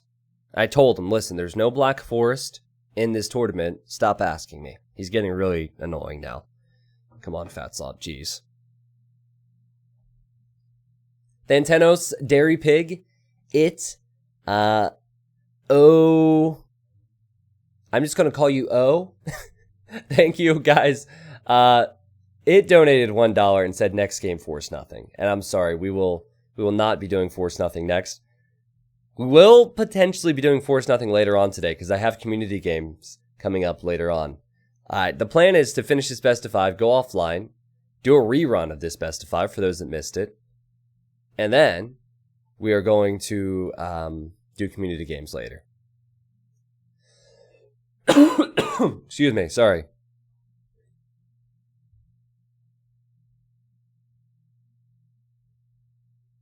T90, oh, missed the message. Never mind. T90, I had wondered if Jordan's relatively easy round 1 game would work against him in terms of testing him readiness. Evidently not.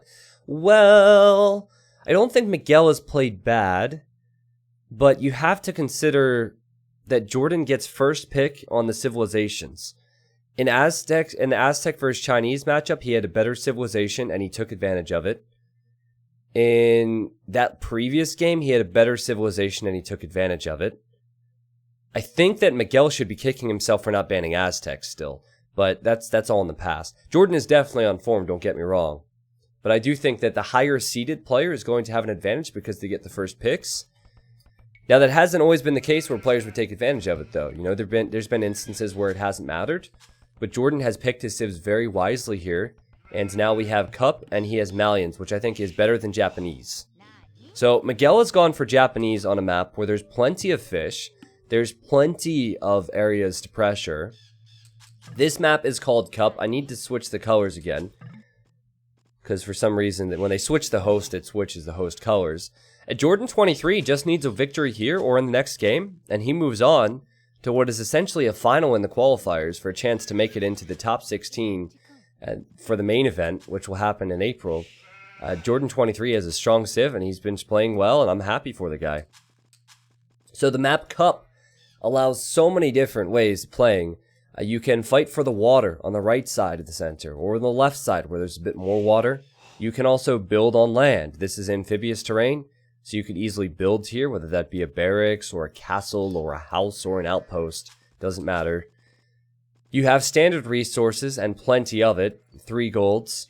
You have your deer, you have your pigs. But I think the main focus on this map is just how players treat the water. Miguel, for example, he's Japanese, so his fishing ships have a lot of armor, and they're almost impossible to kill. And Miguel would like to call a re. I was just going to say, this is an amazing spawn for Miguel. Like, he has tons of deep fish here he could have docked, but he didn't like something else about his map, maybe the golds, and he calls his only restarts. Jordan called one earlier, and Miguel will get his out of the way, and so we have no more restarts available. Hey Simons, he says, hey T90, hey chat, glad to catch Qualifiers live, glad you could be here. Yeah, I figured this time would kind of screw with a lot of you guys. I don't normally stream this early. A lot of people, even in Europe, are at work and school, so less people will be available to watch, but his games have been good, man. I'm really hoping Miguel wins this. I want to see a game 5. By the way, is my stream live? Because the chat is just completely dead. Alright, we are. You guys are waking up as well. Fair enough.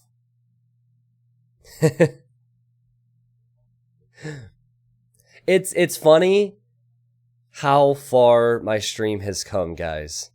Isn't it crazy when having 1,300 viewers is seen as a low number for me? Like, that's just kind of the reality I'm in now, but it's still crazy when I look at that and say, yeah, that's not what I would expect for Jordan versus Miguel.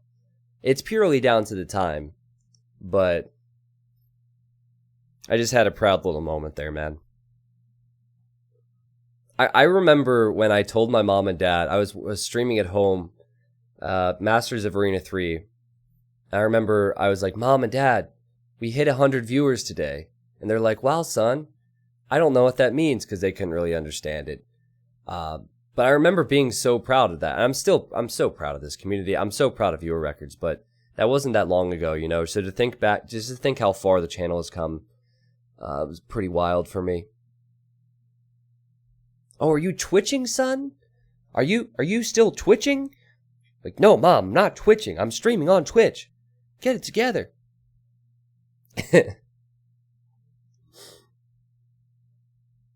Thank you, Corporate Zombie. Thank you, man. I love my parents. They try their best. They, for the most part, understand everything now. But it was, I still have told the story before, but I still remember when my mom was helping me with taxes. And she goes, oh, do you need to do the HD taxes? Do you need to do the Voobly taxes? I'm like, no, Mom. HD is where I play, and Voobly is where we play. There's no taxes for that. But thank you. Thank you for your help, Mom. So we will have a Japanese and Malians again on the same exact map. They just have to get back into the game, guys. That's all.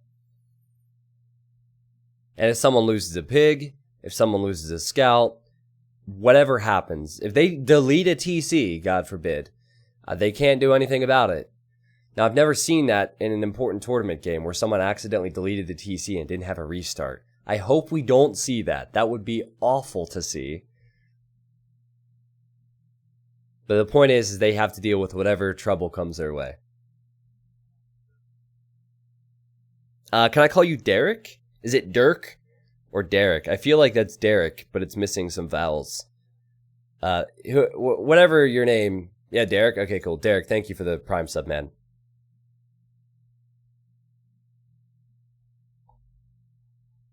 So how many other people are out here rooting for Miguel to get a Game 4 victory? Not necessarily to win the series.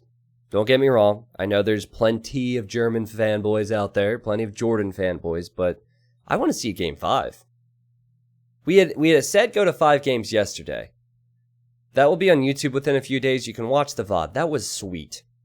It's an amazing set. I had some of the best games of the qualifiers. I would like to see another set go to 5 games. Now, what's worth reminding you guys that Sunday, and the times posted below, will be Fire and Licks. And Fire and Licks are both here watching the games right now.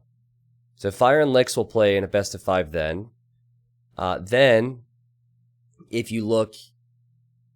Actually, it's not confirmed yet, but I think on Tuesday will be the remaining quarterfinal in this qualifier bracket. And that is between Dogal and Winchester.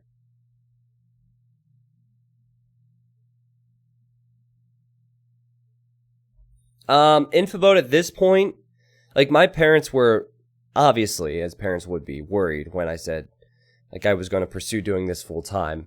And believe me, I delayed that decision for a while. But now that I've been doing it full time for a year and a half, and, you know, I'm safe and secure, they wish me all the best. I mean, prior to the decision, they were really worried, which is, I would be worried. If I had a kid that decided to quit their full-time job to pursue something like this, I'd say no. Like, I'm kicking you out of the house, and you're not getting Christmas presents because you're a disappointment. No, I would never do that, okay? I would never do that. But the point is I'd be very worried for them. And so my parents were worried. And rightly so. But now it's been almost 2 years now, actually. And things are going pretty well. And they're happy that I've been able to pursue something I care about. And you know the cool thing about this job for me, guys, is I can affect people positively. Like, there's not a lot of jobs out there where you can finish your workday and say that I just gave 1,000+ people a good experience. Like, I just made someone's day better. Like, that's the biggest thing for me. I love Age of Empires, but man, I love spreading positivity, and I'm blessed to be able to have a platform where I can do that. Anyway, back to the game. We have Cup. No restarts for either player, so they will play this one out. Japanese versus Malians. It is Malians for Jordan. He's to the right of the map. Then we have Miguel towards the left. There's water in the center. There's water on the left. There's so many different ways you could be aggressive on this map. Just one thing you need to remember. If you dock on the right, you can't cross your ships over to the left. And if you dock on the left, you can't cross your ships over to the right. The Japanese have cheap mills. They have cheap mining camps. So they're very versatile economically. They also have the high HP fishing ships, the strong armor. But fishing ships can be attacked by military. So if Jordan wanted to go for scouts or man-at-arms and not make a dock, he could kill Miguel's fishing ships with his military. Now, Jordan's currently hanging out over here. Miguel tried to lame him last game. And Jordan would like to lame Miguel this game. And I'm not so sure Miguel is aware of that. It seems to me like he's not aware. And okay, here's the first dock. Now, will Jordan23 dock? He will. So they will dock the same area, I think. Unless Jordan decides to dock over here instead. Nope, they dock the same area. Miguel comes back. Miguel realized the scout is there. And now he's attacking the scout. So really solid play overall from both players. From Jordan to try that. And then from Miguel to defend from it. And now he has a lead with the scout fight. He has 3 more HP, so he'll be just fine. And man, the board timing is just perfect for Miguel. That's got to boost your confidence. When you get that small lead at the start, say, not today, Jordan. And then you get your pig in at the perfect time. Good stuff. So it's tough to prioritize. Do you go heavy on water? Well, you could. And you could have success with it. But then your opponent could make military on land and go around to the left or go around to the right. Sometimes I've seen players go for a dock on either side. But then your forces are kind of split. I don't think there's going to be a meta for this map. Because there's a dozen different openings that you could go for. With all different civs. I think what's cool about this map is it promotes a lot of map control, but it's not a map like Rooster where if you win water, you win the game.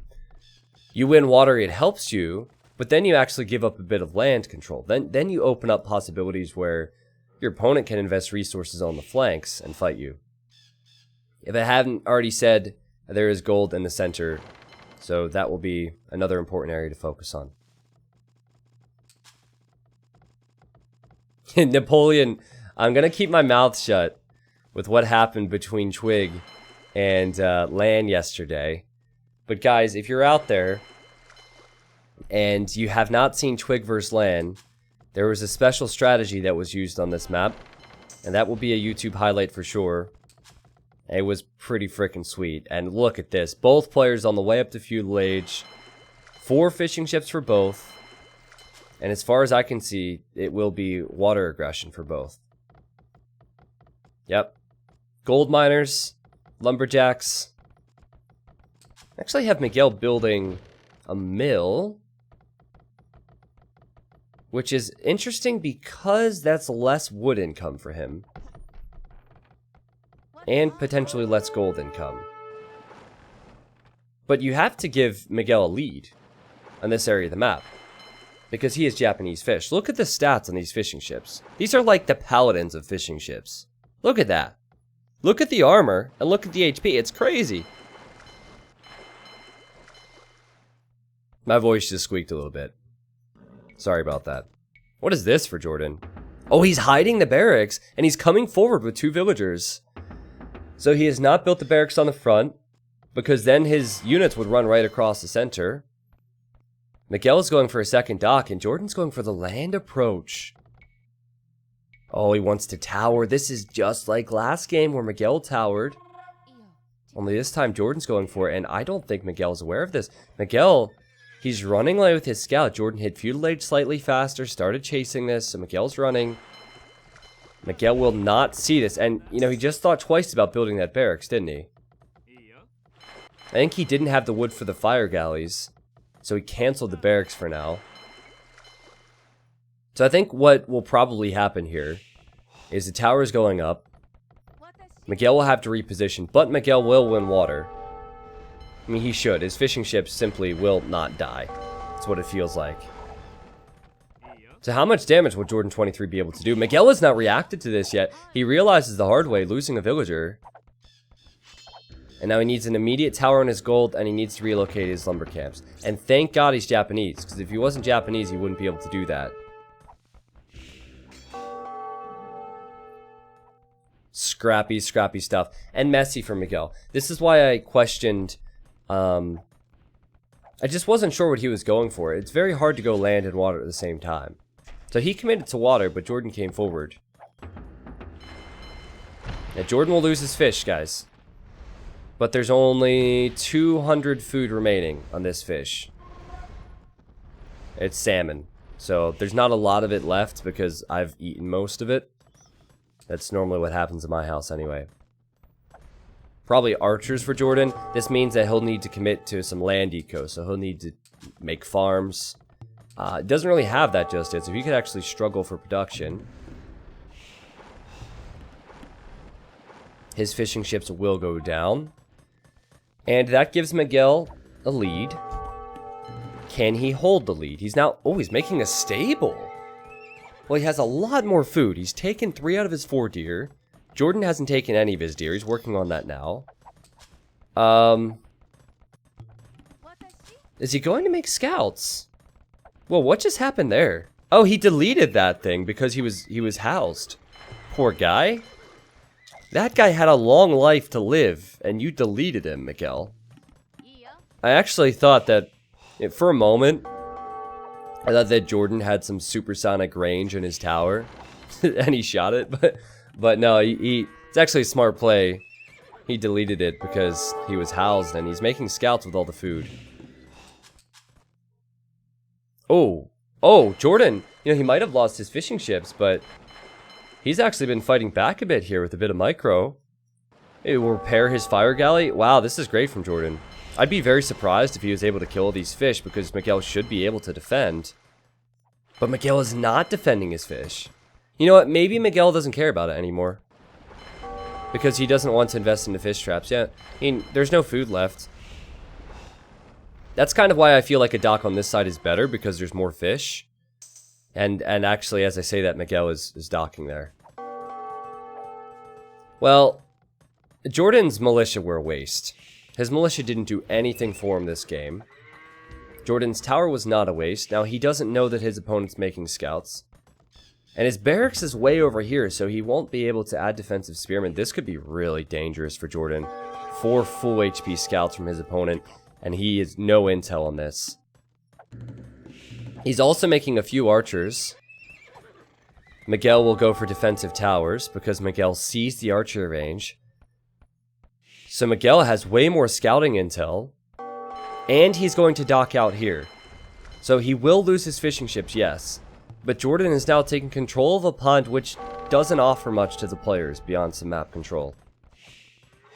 And Jordan's military can't defend him. It also can't do anything offensively. And here it comes. Jordan's making his own stable, but the scouts are in. There's no spearmen here. Jordan is kind of forced to fight with villagers, which will make things very awkward for him, and he will lose villagers to this. Oh my goodness, this is a disaster for Jordan. Miguel adapted well when Jordan went forward. Miguel arrives, he kills 1 villager, and I think he should just run. If Jordan has 15 villagers chasing 4 scouts, he should just run. Oh, free villager? Thank you very much, Jordan. Another villager goes down for Jordan. Meanwhile, Miguel's economy is so much better because of the Japanese flexibility and because of the fish he's adding. But here comes the spearman for Jordan. Now, here's the problem that I see on this map. If this happens, if someone gets into the back of your base with military, you genuinely can't go anywhere. Most of your wood and gold is on the back. So I don't want to spoil what happened between Twig and Lan. But, you know, pay attention to YouTube or watch the VOD. It was sweet yesterday. But right there for a moment, you could see that Jordan couldn't collect his resources. I think Miguel is content with that. And he's killed 2 vills. He got in and out real quick. Jordan had to invest into spearmen and scouts to defend. And I hear a market. I think Miguel will buy some resources and click right up to Castle Age. After that villager, he'll be up. And Jordan, he is not close at all. I love the play from Miguel there. He not only killed vills, but he delayed Jordan's castle time because of the idle villagers and because Jordan had to make more military to defend. At the 22 or 23-ish minute mark, Miguel will be in the next stage. He has tons of docks up. These docks are still going to be alive. I think he'll make knights and he'll win water. I think that's the strategy. I don't know if Jordan can do anything against it. Kind of feels like Jordan is dead.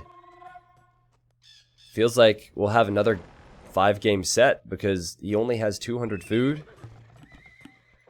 He could use the scouts to attack the fishing ships. But Jordan has just found out the hard way that his opponent has been fish booming on this side. 6 new fishing ships, and Jordan just found it. That's really bad. That's really bad. But he kills a villager. He could maybe kill more. With 5 scouts, it's doable, but it's awkward. Basically, once Miguel gets 2 spears here, there's not much that Jordan can do. And Jordan also dives in with the archers, but because there's 2 towers, he can't go anywhere. Can't go to the gold because there's a tower.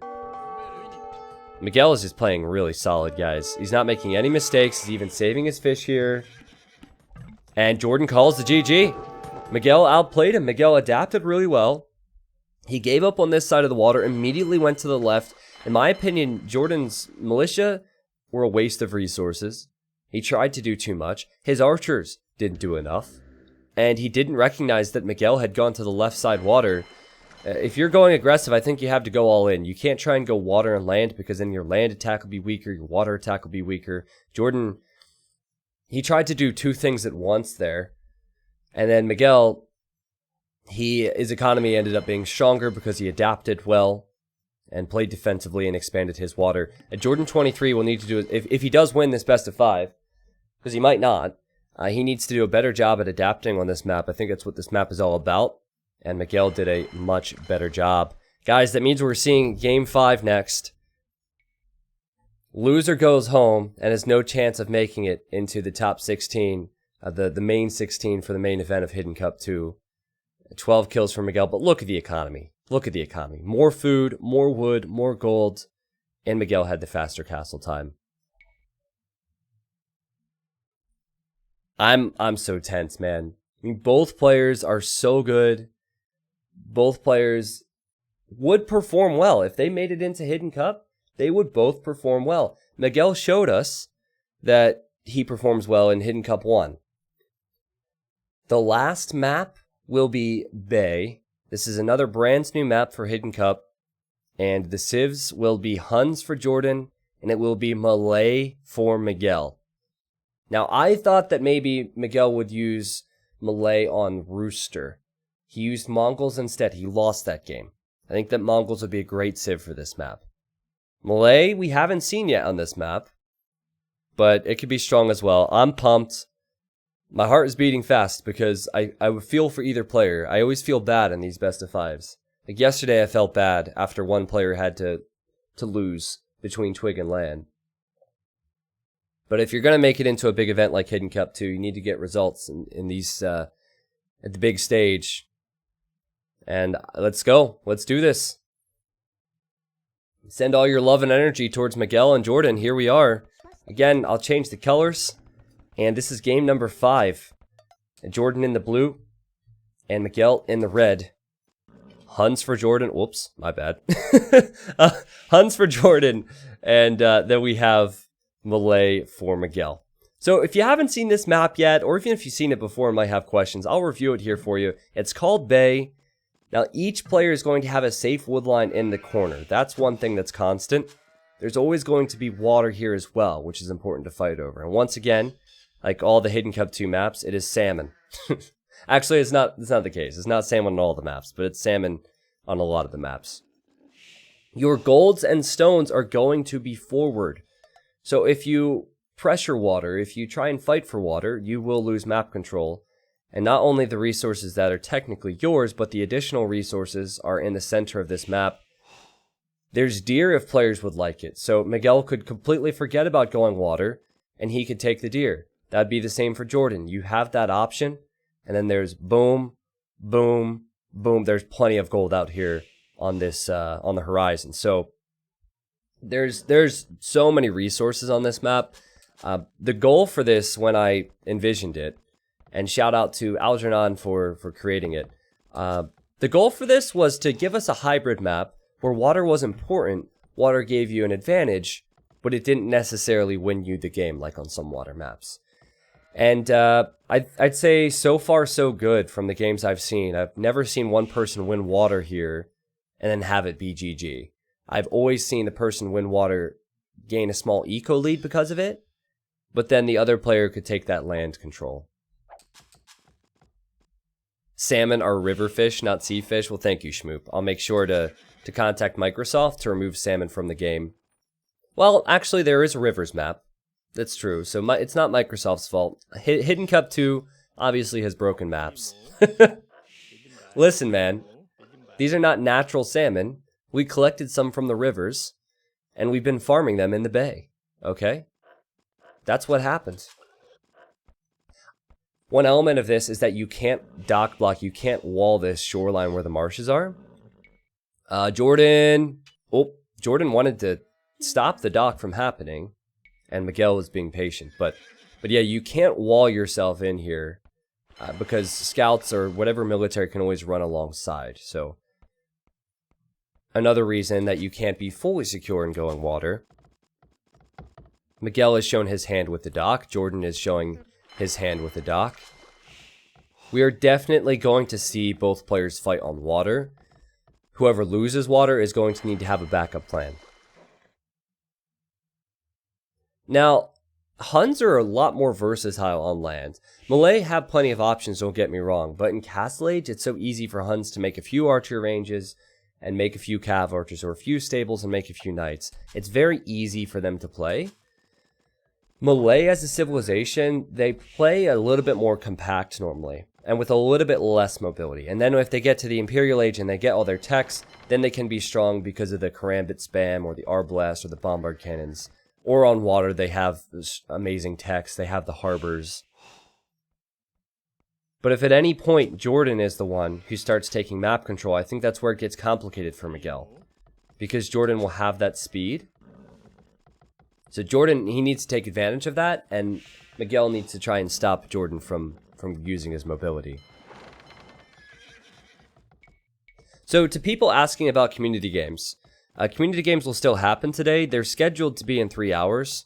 I think that's probably a good period of time. I might delay it a bit, in all honesty, because I will have a long community game stream on top of this cast. But I will do community games later on today.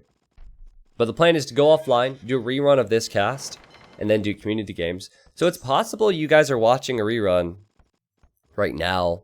I mean, not the people in my chat, but there might be people in the rerun chat. So just keep an eye on the schedule below.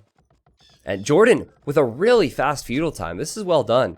20 villagers, 3 fishing ships. He knows that Malay advance 80% faster to the next stage. So he wanted to get up as quickly as possible. Like, I have to hand it to Jordan. The guy's build orders have been really good today, with the exception of, well, with the exception of the last game. The last game was pretty poor. But I don't think there is a normal build order for that map in his defense. Still, though, Miguel will be up faster because of the Malay bonus. And Miguel does not have a second dock up yet. So slightly behind. I mean, seconds is all it takes to win or lose a game. And his dock will be later than Jordan's dock. So Jordan will be creating off of 2 docks, guys. Also, since Jordan hits feudal age faster, or since Miguel takes feudal age faster, sorry, he could kill Jordan's scout. These guys would be playing Ring Around the Rosie here. Yeah, Jordan will make it back to his TC. Well played. Well played from both. Wow, Jordan. I mean, this is near perfect. Both docks are creating fire galleys. The docks were up at the correct time. I mean, just slight advantage for him. So Miguel, he should have a small eco lead because of the fact that he has a few more vills as Malay. I think he realizes he's behind. I think he realizes his opponent has 2 docks, so he's actually starting off with a demo and a fire galley, which is not common. Normally it's 2 fire galleys and then you mix in demos after your 5th or 6th fire. Keeping an eye on this, guys. He's lost 1 fishing ship already. He needs to save the other ones. Here comes a demo. I don't think Jordan will expect this. And that's a very good demo. That is a very good demo, and that could turn things around on water. Now, Jordan, in the Rooster game, was repairing his fire galleys. That repair, oh, he just gets in! Are you kidding me? The repair was clutch. I mean, that's got to be frustrating for Miguel. Again, a matter of seconds, milliseconds. Because I think that went down to 2 HP. Just saved that. Now, look at this. Miguel going out to the deer, and Jordan going out to the deer. So both players have obviously prepared. They've obviously seen the map. Miguel has good scouting of it. And now he's saving the day with the repair. No, he's not saving the day with the repair. Like, come on, right? Like, sometimes the breaks, as I sometimes call them with, like, sports and things, the breaks just are against you. Oh, Miguel's going to scout this. Miguel sees the mill going up. He knows Jordan's going for the deer as well. And I think that Jordan will... Seems to me like Jordan's going to win water. I think what Miguel needs is a couple big demos if he has any chance here. That's a good one. That's a good one. He's lost his fish. Alright, we'll keep an eye on this, guys. What is this villager doing? Miguel's sending a vill forward. Like, at this point, I'd say Miguel is behind. Because Jordan has the fishing ships. So every move that Miguel makes is so important to him. He cannot make any more mistakes. Does he have a barracks? No barracks. Forward barracks. Oh, was he gonna make a spear and lame them all? That would actually be amazing. Imagine if he makes a spearman and lames them all. And Jordan, he's making a spearman as well, but I think it's just to defend from any potential scouts that might come in. Alright, alright, alright. I mean, it could just be a stable or a barracks before a stable in archery range. But it would be a really nice idea to make a spearman and kill the deer. There's a lot of food out here. Someone questioning why Jordan's getting horse collar. Guys, they need to get horse collar. There's not a lot of fish here. Again, there's enough fish where you get benefit. There's over 1,000 food in there. But that runs out pretty quick. Please tell me it's a spear. Oh no, it's a stable. Make a spear, man. That would be so good. And also you'd have... whatever. It's alright. I still love you, Miguel. But I thought that he was going to make a spearman to lame the deer. Maybe he'll send a spear out if Jordan sends his own scouts, because Jordan is doing the same thing. And then maybe after that, he will think of it. I don't know. I don't like a forward barracks. I just don't understand it, even now. Miguel's barracks needs to be at home to defend himself from any enemy scouts. At the moment, he doesn't have any way of defending himself. And even if he needs to get spears to his deer, which Jordan is aware is there, then he's not going to have any spearmen there. His spearmen would be too far away. But Miguel is on the way to Castle Age, and something tells me he does not want to go for scouts, but he wants to go for the cheap Malay elephants. Wow, well, he has the food here, he has the farms at home. And where will Jordan pressure with his scouts? I guess he's not investing heavily into scouts either. He's just created one for scouting intel, and now he's on his way up. Man, if Jordan doesn't wall here, he could be in trouble. Even if Jordan does wall there, the elephants could waltz right in. And Jordan wants to go for cav archers. Cav archers take some time to mass. Miguel's early window means so much to him. He needs to use it. Malay elephants, they cost as much as a knight, guys. And Jordan has no clue that the stables are here. I don't think he's expecting it. He's scouted all of Miguel's base. He doesn't see a barracks. He doesn't see anything. Maybe he's expecting Miguel to boom. Maybe he's expecting Miguel to go back on water, which he's looking for. This is some high-level stuff, guys. Now, Jordan might have spotted the scouts, and he might have become very confused. Okay, now he sees the stables. 2 scouts arrive to attack villagers. Elephants will be incoming. Jordan has not fully walled this yet. And now he'll see the elephants. He must realize that he needs to maybe just sacrifice the villagers, so he has some time to wall up on the right-hand side. This is working for Miguel. He's doing a lot of damage to Jordan23. Jordan will... These villas are dead. These villas are dead. Doesn't stand a chance. That guy's gonna die. He's just taking one for the team here and distracting the elephants. Immediate monastery for Jordan. He knows he needs conversions. He knows he needs time to mass the cav archers. Remember, Jordan lost the villagers, but he has 5 fishing ships. But still, look at the vill difference. Miguel almost has a 10 villager lead. He has a big momentum lead. The elephants have a pretty short window of success. It's normally for the first couple minutes of Castle Age, and then by the time someone can make a monastery or 2, or a few walls, or a few cav archers even, you'll find that the elephants will be created less and less. But I definitely feel like Miguel is buying himself more than enough time here. Oh, don't tell me the elephant's gonna get in! Oh my god! Palisade Gate! I think, oh my god, Jordan, there's just no way. Oh, another gate! Are you kidding me? Are you kidding me? These freaking Palisade gates are giving him time. But the gates will melt. The elephants will come in anyway. Jordan gets 1 conversion. Now the TC's up, which slightly secures this, but he loses the monk, he'll lose the villager. It just doesn't look good for Jordan. There's just so much going on here, so much clutter. And Miguel waltzes right on in, and now more gates needed. More palisade walls needed. You can't house wall as Huns. This is the one bad thing about not being able to build houses. Because palisade walls and gates are actually quite weak in comparison to houses. I think that Miguel is loving his position currently. He needs to prepare for this mobile army that is being massed. Jordan's way back is to mass cav archers and take control of the center area. But Miguel he is gaining a pretty significant eco lead at the moment. It just isn't enough.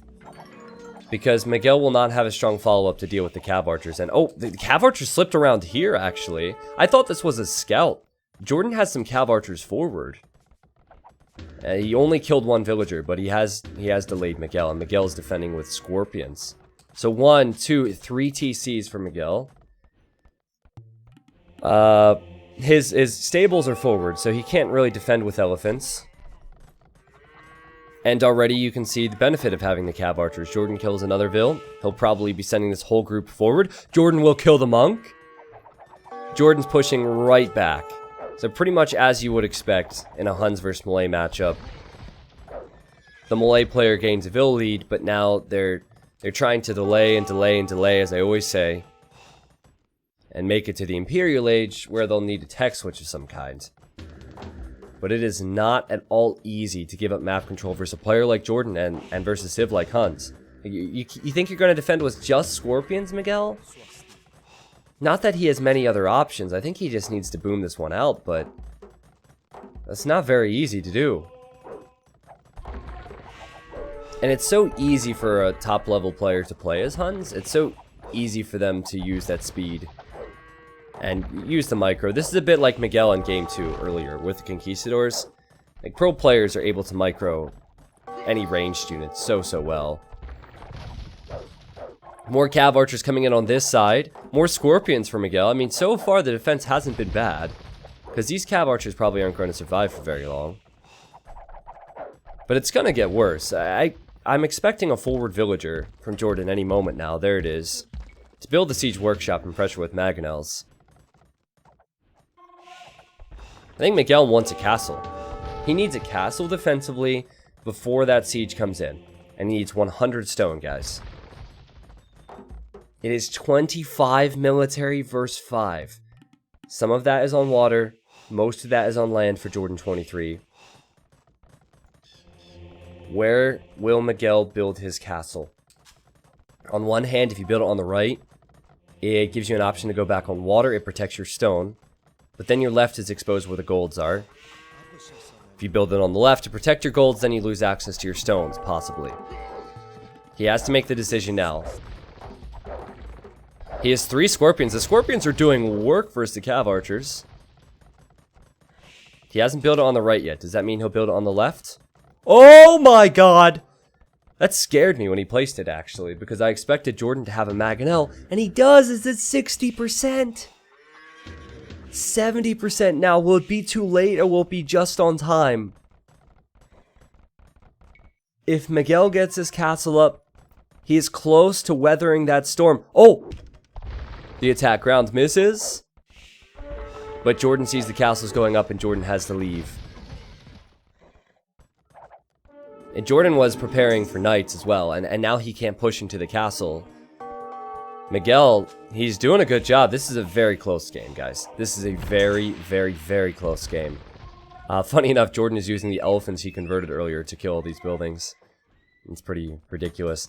It's not over for Jordan, of course. He's behind by a few villagers, but he has the map control. And on this map, that's what it's all about. So he can maybe hold this central area, hold the stone, hold the golds, and get all those relics. Also, he can maybe push the left-hand side,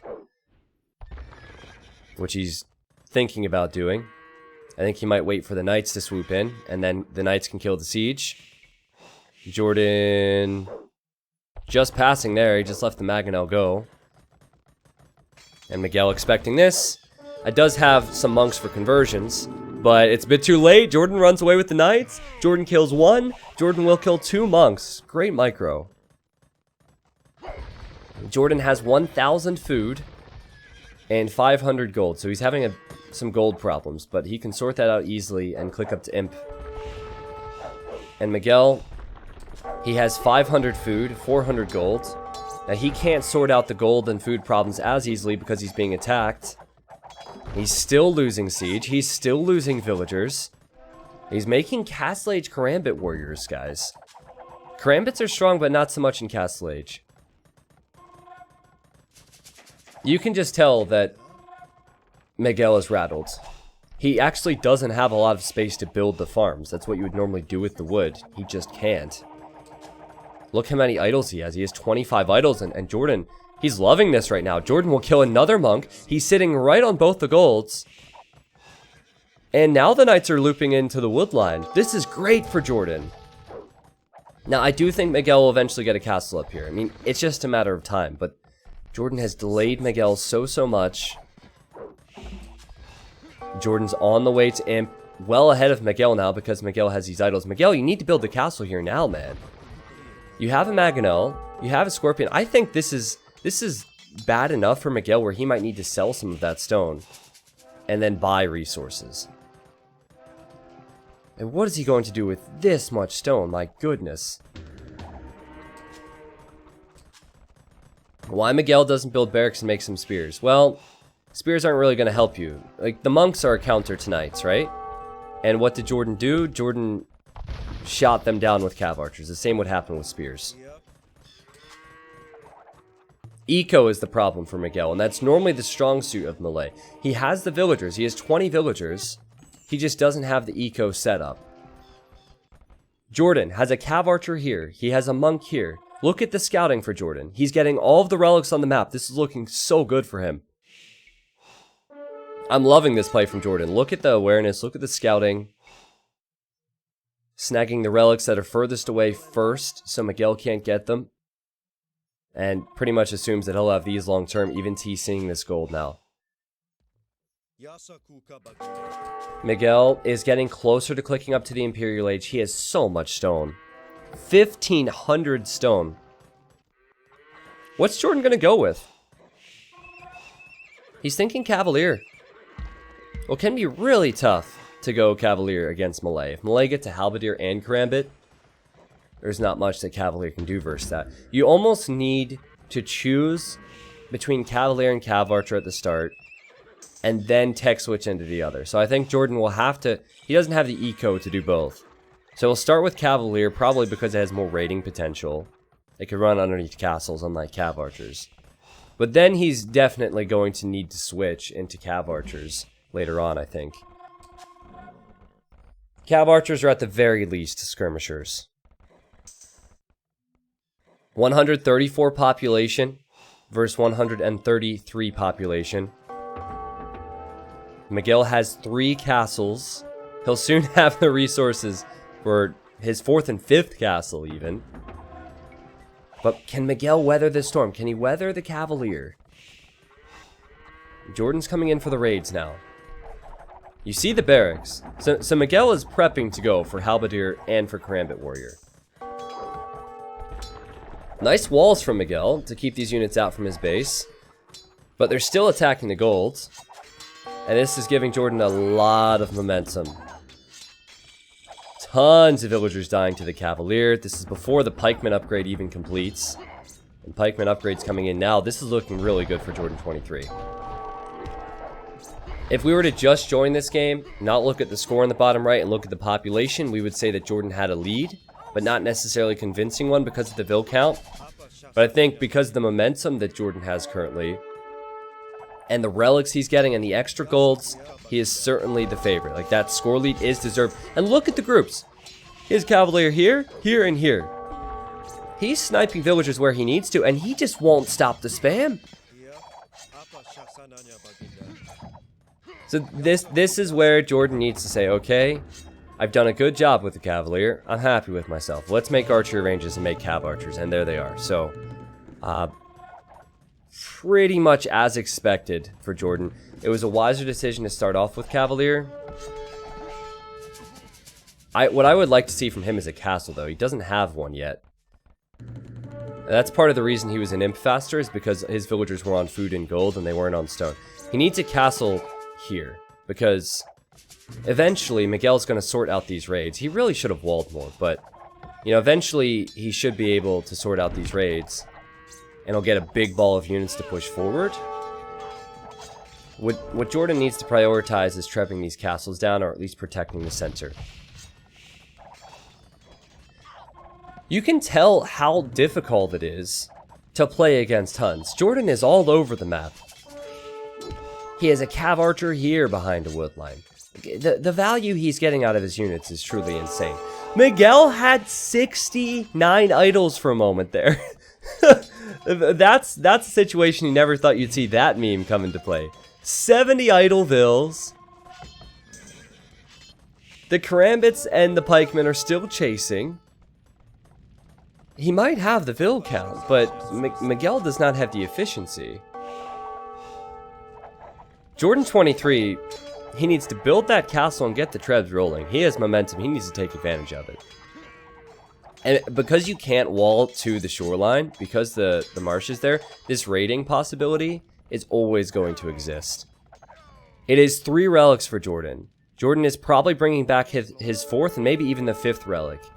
He has the map control. He is continuing to raid with Cavalier. The guy is everywhere. He has a 50 population lead. He even has the water where he has fish traps. Jordan is ahead in every single category in this game. He even is protecting the extra golds. Like Miguel looks like he can't keep up. If you're building a castle here on this map, that is a sign that the raids are annoying. That is a sign that you have no answer to the raids. And Jordan says, just passing. He runs past the castle to another area where there's wood and farms to raid. And he'll stay here as well with the cav archers. The halves don't stand a chance. Oh man, and the trebuchet even died on the front for Miguel. Man, Miguel wants desperately to be in Hidden Cup 2. As I said earlier on in the day, I speak to him a lot. He was disappointed when it wasn't invite only and he found out he had to qualify. Qualifiers are the fairest way to do this. Jordan wasn't active. He didn't sign. He wasn't even considered really for the first Hidden Cup. Is he back? Siege Ram, Light Cav, Cav Archer, Trebs. This is Jordan's game. This should be Jordan's game. I love his unit control. Like the awareness, I love how he has units over here. He realizes that he just needs to starve Miguel out. I've been loving the raids. I mean, the way he has moved his units in the Imperial Age has been so impressive. He's getting his 5th relic now. This is so solid. If this was the Hidden Cup main event and we didn't know who Jordan was, I think we'd be saying somebody else's name. Like, with respect to Jordan and how he's played in this game, he's showing us that he's playing better than a lot would expect, I think. Because he's playing near perfect in this game. He's everywhere.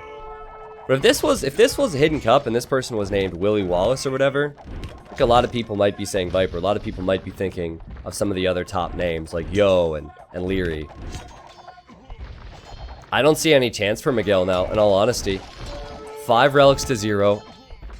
He can't push the Cav Archers. He loses a castle. He's still being raided by Jordan, who's being very active. Miguel, he has no response to this, quite honestly. A complete domination from Jordan. The guy's everywhere. Look at his scouting. Look at this. He sees everything. He sees everything on this map. 65 military versus 10. Miguel is simply fighting because he knows if he loses, he will not be participating in Hidden Cup 2. And I think that is, regardless of how long he tries here, that's going to be the case, sadly. The CC goes down. This castle will go down. He can't even take his gold yet. He can't even take his farms and his wood here. 30 consistent idols for Miguel. Everywhere you look, he's trying to reboom. And he calls the GG. And Jordan23 will play in what is basically a final next week, most likely, to see if he can win a best of 7 then to move on to the main event, which is Hidden Cup 2, which happened in April. That was a quality game, man. Like, if the game... So, don't get me wrong. I feel really bad when players like Miguel lose in the 5th game.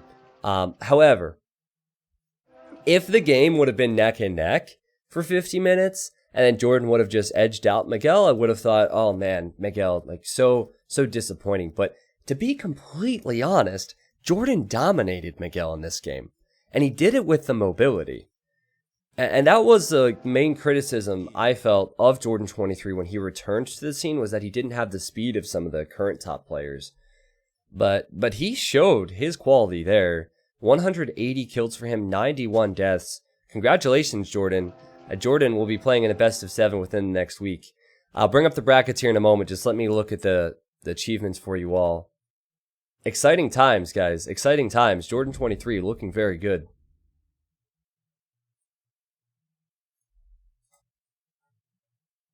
All right, so 180 kills for Jordan, 2-1 KD for him. More food, way more wood, way more gold. Look at the gold difference. My God. 16,000 gold versus 6,000 gold. That's a huge difference. And that would have only climbed if the game continued. He had the 5 relics. The relics didn't necessarily pay off. It was only 1,000 gold. But he had the map control. Again, the impressive thing from Jordan in that game was not necessarily the main fights. It was the mobility with his cav archers and his cavalier with the raids, and the control of the other areas of the map. If Miguel ever felt like he could expand to those other areas to get the relics or to get the golds, Jordan would have been there waiting for him. The sign of a good player is not necessarily what's happening in the moment, but it's expecting what's going to happen 2 or 3 moves in the future. It's a bit like a chess game where you know one move is possible for your opponent and you need to prepare for how you can deny their moves after that. And not that I know anything about chess, but this is a strategy game, and Jordan was well on top of Miguel in the final game.